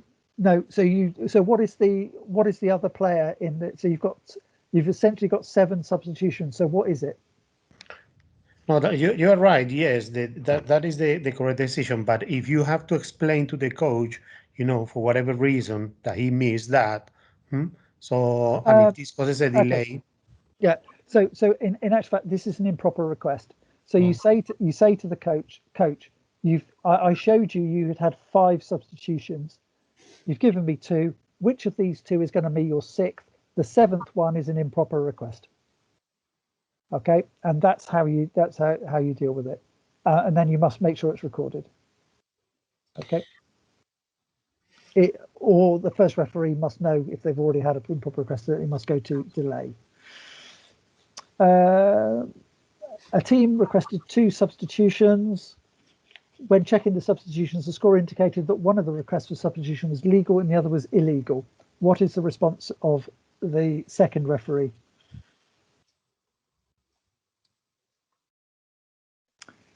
Anyone? Allow the legal one and reject the illegal one and improper request. No, it's an illegal substitution. Delay. Oh, it's a delay then. Delay. So the second one in this instance is illegal, and therefore that is a delay. If the lineup sheet does not match the court positions, what does the second referee do?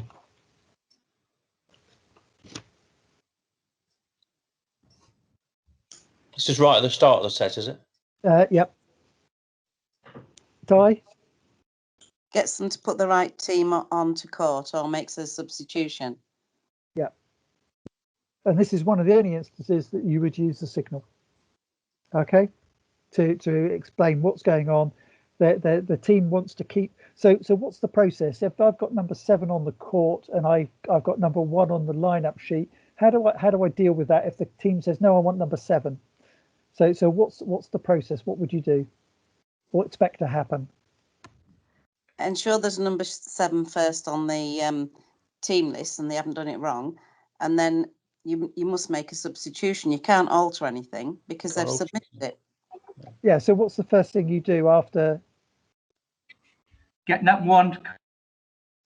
Yeah, so number 1 has got to go onto the court. And then you get into substitution. number 7 comes off the court, and then you can substitute number 7 in for number 1.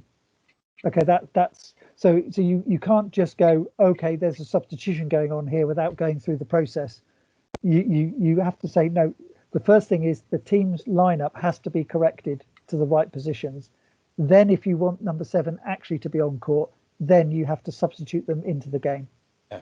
Two different actions. It's best to do it that way so that there is no confusion to the team as to what's happened, because sometimes the team might go, oh well, they just allowed us to change, not realizing that actually fact it was one of your substitutions, which may come back to cost them later in the set. So it's best to be really clear about what's going on in that situation. Where did we get to? That's right, that one. Just a couple more then. Which comes first, a technical timeout or a request for timeout by the coach, or even a substitution?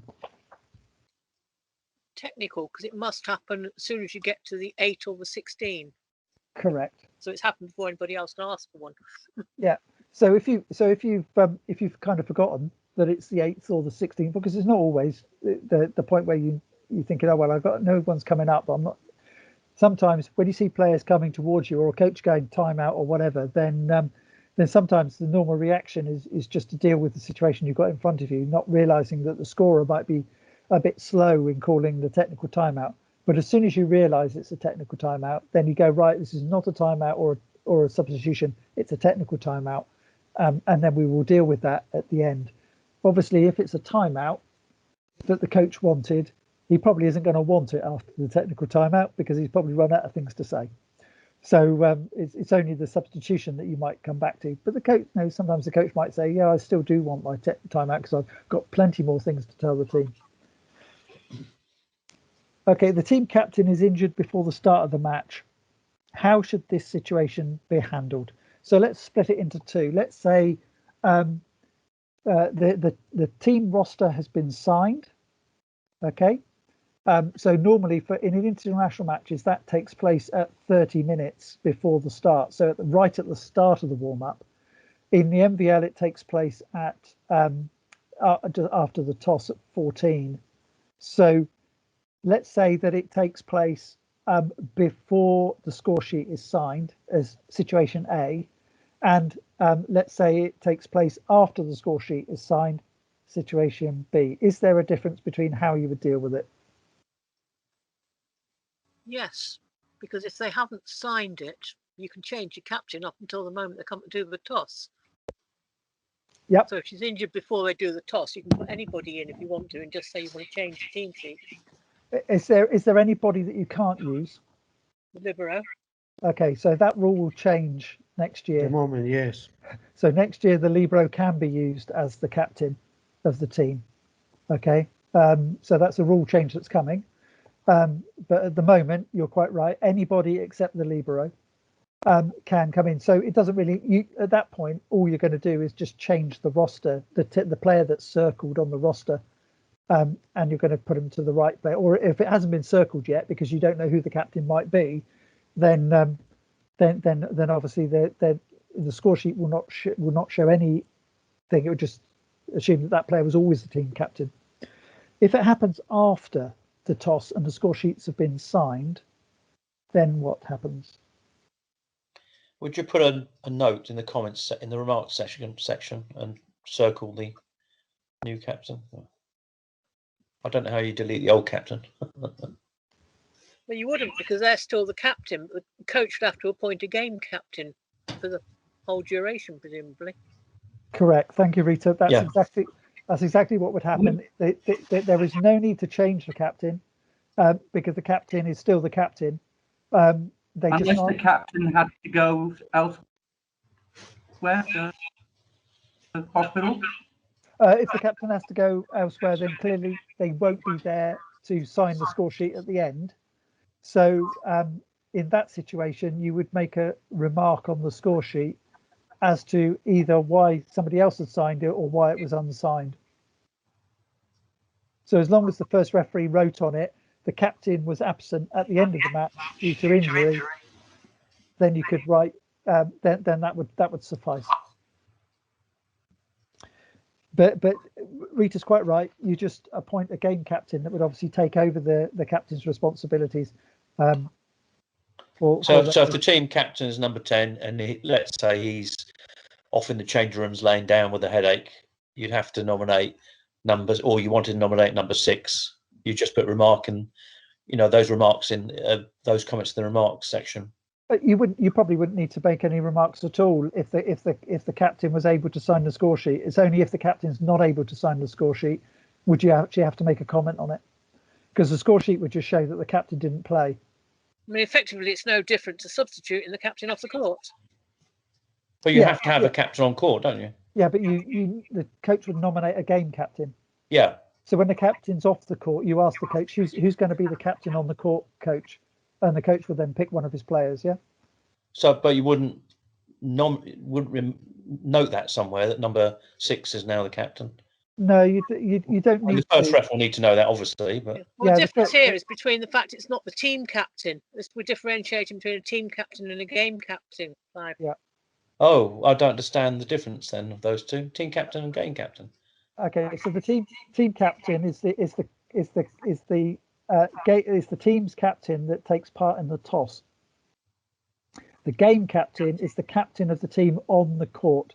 So if the team captain is on the court, then they are the team captain and game captain. If the team captain's not on the court, then the team must nominate a game captain.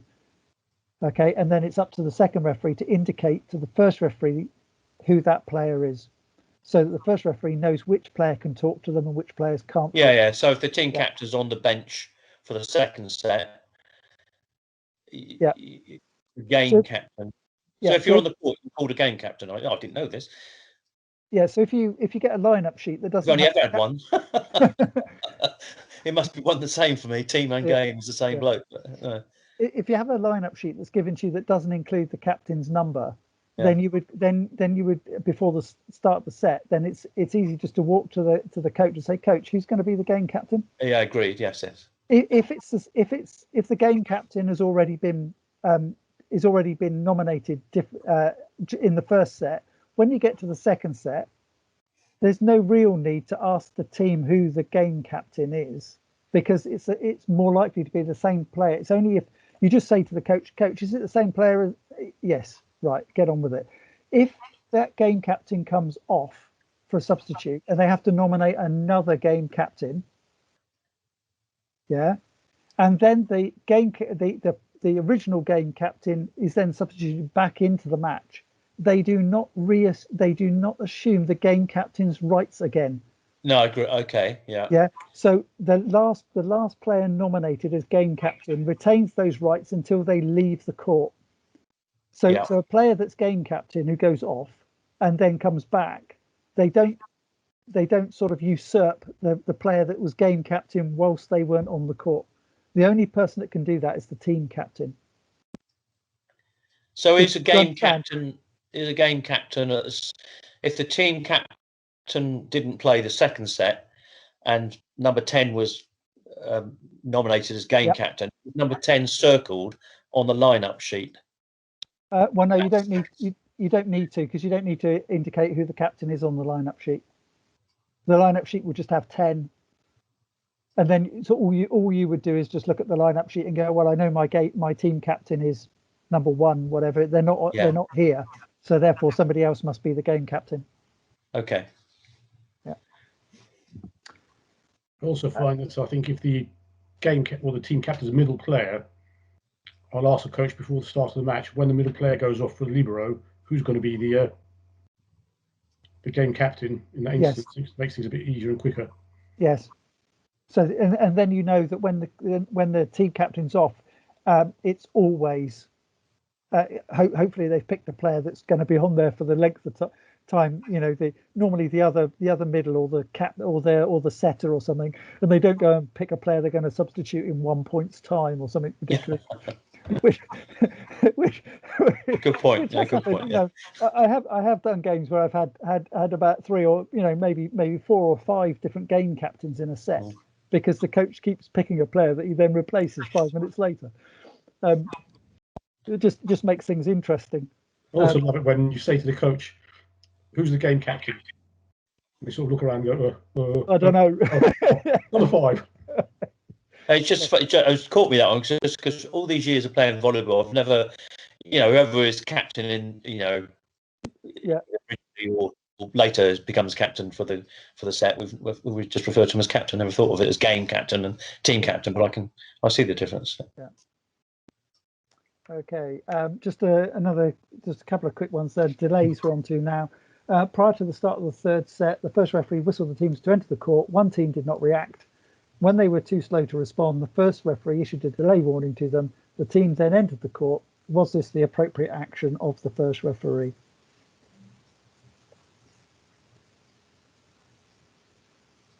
Yes, they're delaying the game. Absolutely. They are delaying the game, so yes, it is absolutely appropriate. If the team then decided that they weren't going to enter the court, refusal to play. It could be deemed as a refusal to play. So you might at that point have to remind the coach that by not entering the court, he was refusing to play. And if he was refusing to play, then he's just lost the match. 0-3, 0-25, 0-25, 0-25. I would imagine that by that time the team are on the court. I would hope, anyway. Can I just say, we got moved to? Sorry. I was going to say, they don't just forfeit one set, then it's the whole match. Yeah, whole match for refusal to play. Yeah. So there are instances of this happening in Germany. Friedrichshafen, who were coached by a guy called Mokulescu, who's a very famous coach, renowned at times for losing his temper or doing strange things. In a German Bundesliga match, he decided that after that he was unhappy with how the game was going and how it was being refereed, or something was wrong with him. He took his team off to the into the locker room at the end of the set, and the second referee went to get them back onto the court, and they said they would be back when they were ready. And they had to wait for him, and he came back to the court 10 minutes later. At which point the first referee issued him with a delay warning, and the match resumed. Oh. Which is what you would do in a situation whereby you had 3,000 or 4,000 or more spectators who were waiting for this match to complete. And this is why the situation I said about in Montreux with Zé Roberto, in that situation, you just have to deal with it. You've got people who have paid to watch this, and they haven't paid to watch a coach disrupt a match. So it's you can't just go, well, it's a refusal to play, you've just lost. That's not a satisfactory outcome, unless the team get in their cars and drive away. Then that's not a satisfactory outcome for a match.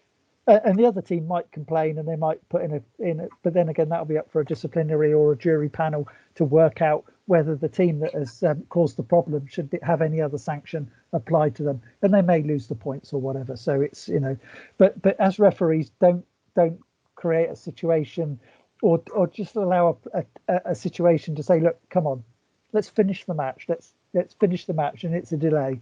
And if there's any complaints, then the complaints are directed to the competition organizer, not at the referees. It's not for you to determine whether a team is refusing or not. If they frankly say we're not coming back onto court, then it's quite obvious. But otherwise, you would try and do what you could to get the game finished. And just record it as a delay. This type of example, Nick, this has gone. I've just wondered when one is issuing a verbal at all. I presume you've gone straight to a yellow on this, have you, for the delay in coming back? Well, it's a delay. It's a delay warning. Oh, this is the little cross, is it, on the top of the? No, that's an improper request. So the delay warning is a yellow card against the wrist, and it's no points sanction. It's just a warning. Now, if the team has already had a delay warning, then it would be a red card, and therefore that's a delay penalty, and it would be a point. But otherwise, if this was their first time of being slowed back on court, would it be just a verbal warning? So the whole point of the delay warning is the fact that the first time it happens, you tell the team, I'm not going to accept you delaying the game. This is a warning that the next time you'll lose a point. And most teams should go, look, it's only a warning, guys. Let's just let's just get on with it. The number of coaches that get upset about being given a warning, and they go, well, it has no consequence. It only has a consequence if you repeat the action.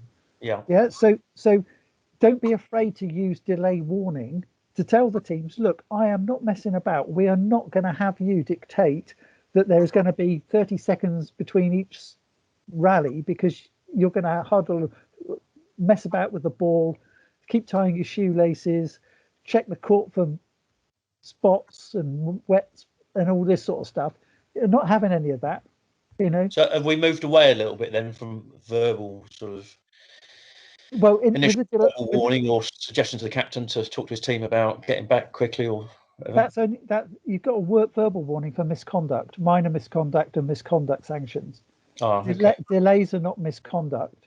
So if you have to remind a captain, say, captain, look, you know, you could be a really nice referee and you go, look, captain, quicker next time or we're going through delay. You could be nice, but you don't have to. You've got a warning. No, it's a good point. I might be confusing delays over misconduct. Thinking about it, yeah. So you would use your judgment. You know, there are times when you allow things. If they've had a really long rally, then to try and get them to restart the next one at 12 seconds later, sometimes is a bit beyond the player's capability. So in that situation, you might go, do you know what? We'll find a way of extending this little pause to give them a bit of time to recover, without making it obvious that's what you're doing. That's all I'd say on that one. Many years ago, a team got very upset with me because I blew the whistle. Perhaps they thought, "Oh, we weren't ready, ref." Well, the fact is that you have to. You wouldn't authorise service unless both teams were ready and the server had the ball. So in that case, you would say, well, when I checked you, you were ready. You can't then become unready in between me checking you and the server being ready to serve. Because in that situation, you go, well, this is you're clearly trying to delay stuff. Then I probably should have issued them with a delay warning, flapping about. I think. Yeah. So this is similar to this next casebook example, which says, will a team be sanctioned for delay if it forms a huddle on court? And you need to actually decide if it forms a huddle on court to have a long conversation. It's a delay. Yeah. If they form a huddle to go 1, 2, 3 links or whatever it is, then no, absolutely it's not. But if it becomes something that if you spot tea and cake, it's gone on too long, isn't it? Yeah, absolutely. If they've got the tablecloth out, your things have gone too far. There are some teams like Japan. Sometimes they used to split and then they used to all run around the court celebrating a point, but they didn't take more than 10 seconds to get back into position. So therefore, whilst it looked as though they were causing a delay, they actually were ready to play when they were supposed to play, and that's the key point. If players are not ready to play when they're supposed to be ready to play, they're delaying the game, and you have the warning, so don't be afraid to use it. Can I ask, with the situation where the team disappeared for 10 minutes, if they did exactly the same thing but were still on court, when they didn't go on initially, you'd give them the warning, and if they still didn't go on, you would give them a delay sanction. So why couldn't you issue a delay warning in their absence, and then when they came back, say, well, they're not supposed to leave. They can't leave the court without your permission. So it's their fault that they didn't see the warning being issued. They know what they've done. They know they've broken the rules. So why could then? Because they've just delayed the game. They've inconvenienced, disadvantaged the opposition, and they've got away with it. And there's been no sanction. Yeah, and I think those are the situations which you just let the competition organizer or the competition's disciplinary committee or whatever it is, you let them deal with those situations. You've got one delay. The fact that the delay might last 30 seconds or 10 minutes, it doesn't matter. It's one delay. You can't sanction. There's nothing in the rules that says a delay that lasts for a minute is 2 delays or 3 delays or 4 delays. It's one delay, and therefore you can only give one warning for that length of time. The fact that it might last 30 seconds or 2 or 10 minutes, it's still one delay. So in those situations, make your remarks. You can send a remark. You can send your own report to the organizer after the end of the match. There's no need to make any other comments. You just say this incident happened in this match, and it's up to the competition organizer to deal with it. It's exactly the same point of dealing with misconduct that's happened after the final whistle. Don't get involved. Note what's happening. Write it down as soon as you can. Get your second referee, or if you're second referee, get the first referee to verify with their own notes what happened at that point. Write it up, send it to the organizer, and say this happened after the final whistle of this match, and let them deal with the sanctions. It's not for the referees to, I would say for referees, you've done your job, get the administration done, other things, write them down, note what's happened, and get on with it. Yeah, don't put yourself in a situation of trying of disqualifying players after matches and things like this. It's not. You don't need to do it. Just allow the competition to do that. They would say if this had happened during the match, it would have been a disqualification. Therefore, the player is banned for X number of matches. Let them do that. Then it takes it away. It's not the referee that is that's making the decision. It's the competition. And that is the right way to do it in these situations. Just be, sometimes you have to be clever and diplomatic. Yeah, fine. Yeah, do you understand? Yeah. Oh yeah, it's fine. Yeah. Okay, so sorry, that was quite a long one, but substitutions and delays and things like that cause all sorts of different computations.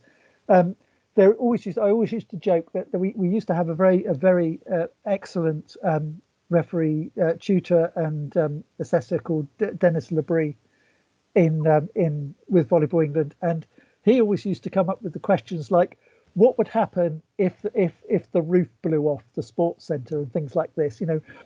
Situations that occur 1 in 10 million possibility. Don't get hung up on those situations. When they occur, if you've got time, you can always look at the rule book. You've got plenty of time when those situations happen. Have a look at the competition regulations and read them up at the time to find out what you need to do. Don't try and make decisions that you're making up. So think about what's happening. If it's something that's happened regularly, you've got it in your mind, you've got it in your toolkit, and you know what to do. If it's something a bit out of the ordinary, then give yourself a bit of time. You've got a second referee or a first referee, have a chat, come to agreement. If it's something you know's in the rules but you don't quite know what the rule is, and you have the opportunity to check. If you don't have the opportunity to check, you'll just have to do your best. But like if it's not something that you can sort of sneak off and just read the rule book, but if it's somewhere like you have a prolonged delay or you've got a long injury and you're not sure, then just check, just to be certain. Don't make stuff up. That's what I would say on those sorts of instances. So you don't have to know what happens if the post springs out of the floor and you can't put it back in. Well, when it comes down to it, are you going to get the game back on again or not? No, probably not. Are you going to move it to another court? Yeah, I am, but I'm not sure what the rule says. I've got a chance to look at the rule book now and say, the rules say if I've moved the court, the set that's in progress is cancelled, and we start from the start of that set again with the same players. And just have a look at the rules if in those really, really obscure situations.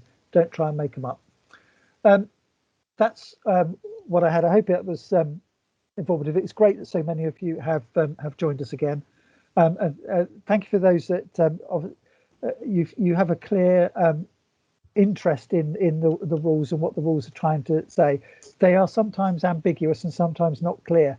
So you just have to interpret them as best in those situations as you can.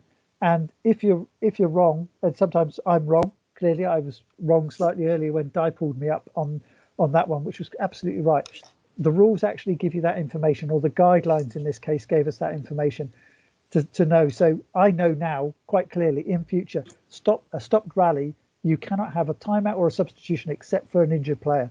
And that's in my kit now. I know that. So therefore, if that ever happened to me, I can apply that rule confidently and correctly. So that's all these things about discussion of rules are for. So I would say thank you very much for your time. And it's great to see so many of you again. And we will come back with the next session being the libero, rule 19. Now that should be next Wednesday, but I'm going to ask, can we delay it to the week after so that I get a bit of respite, spend my Easter weekend writing the presentation.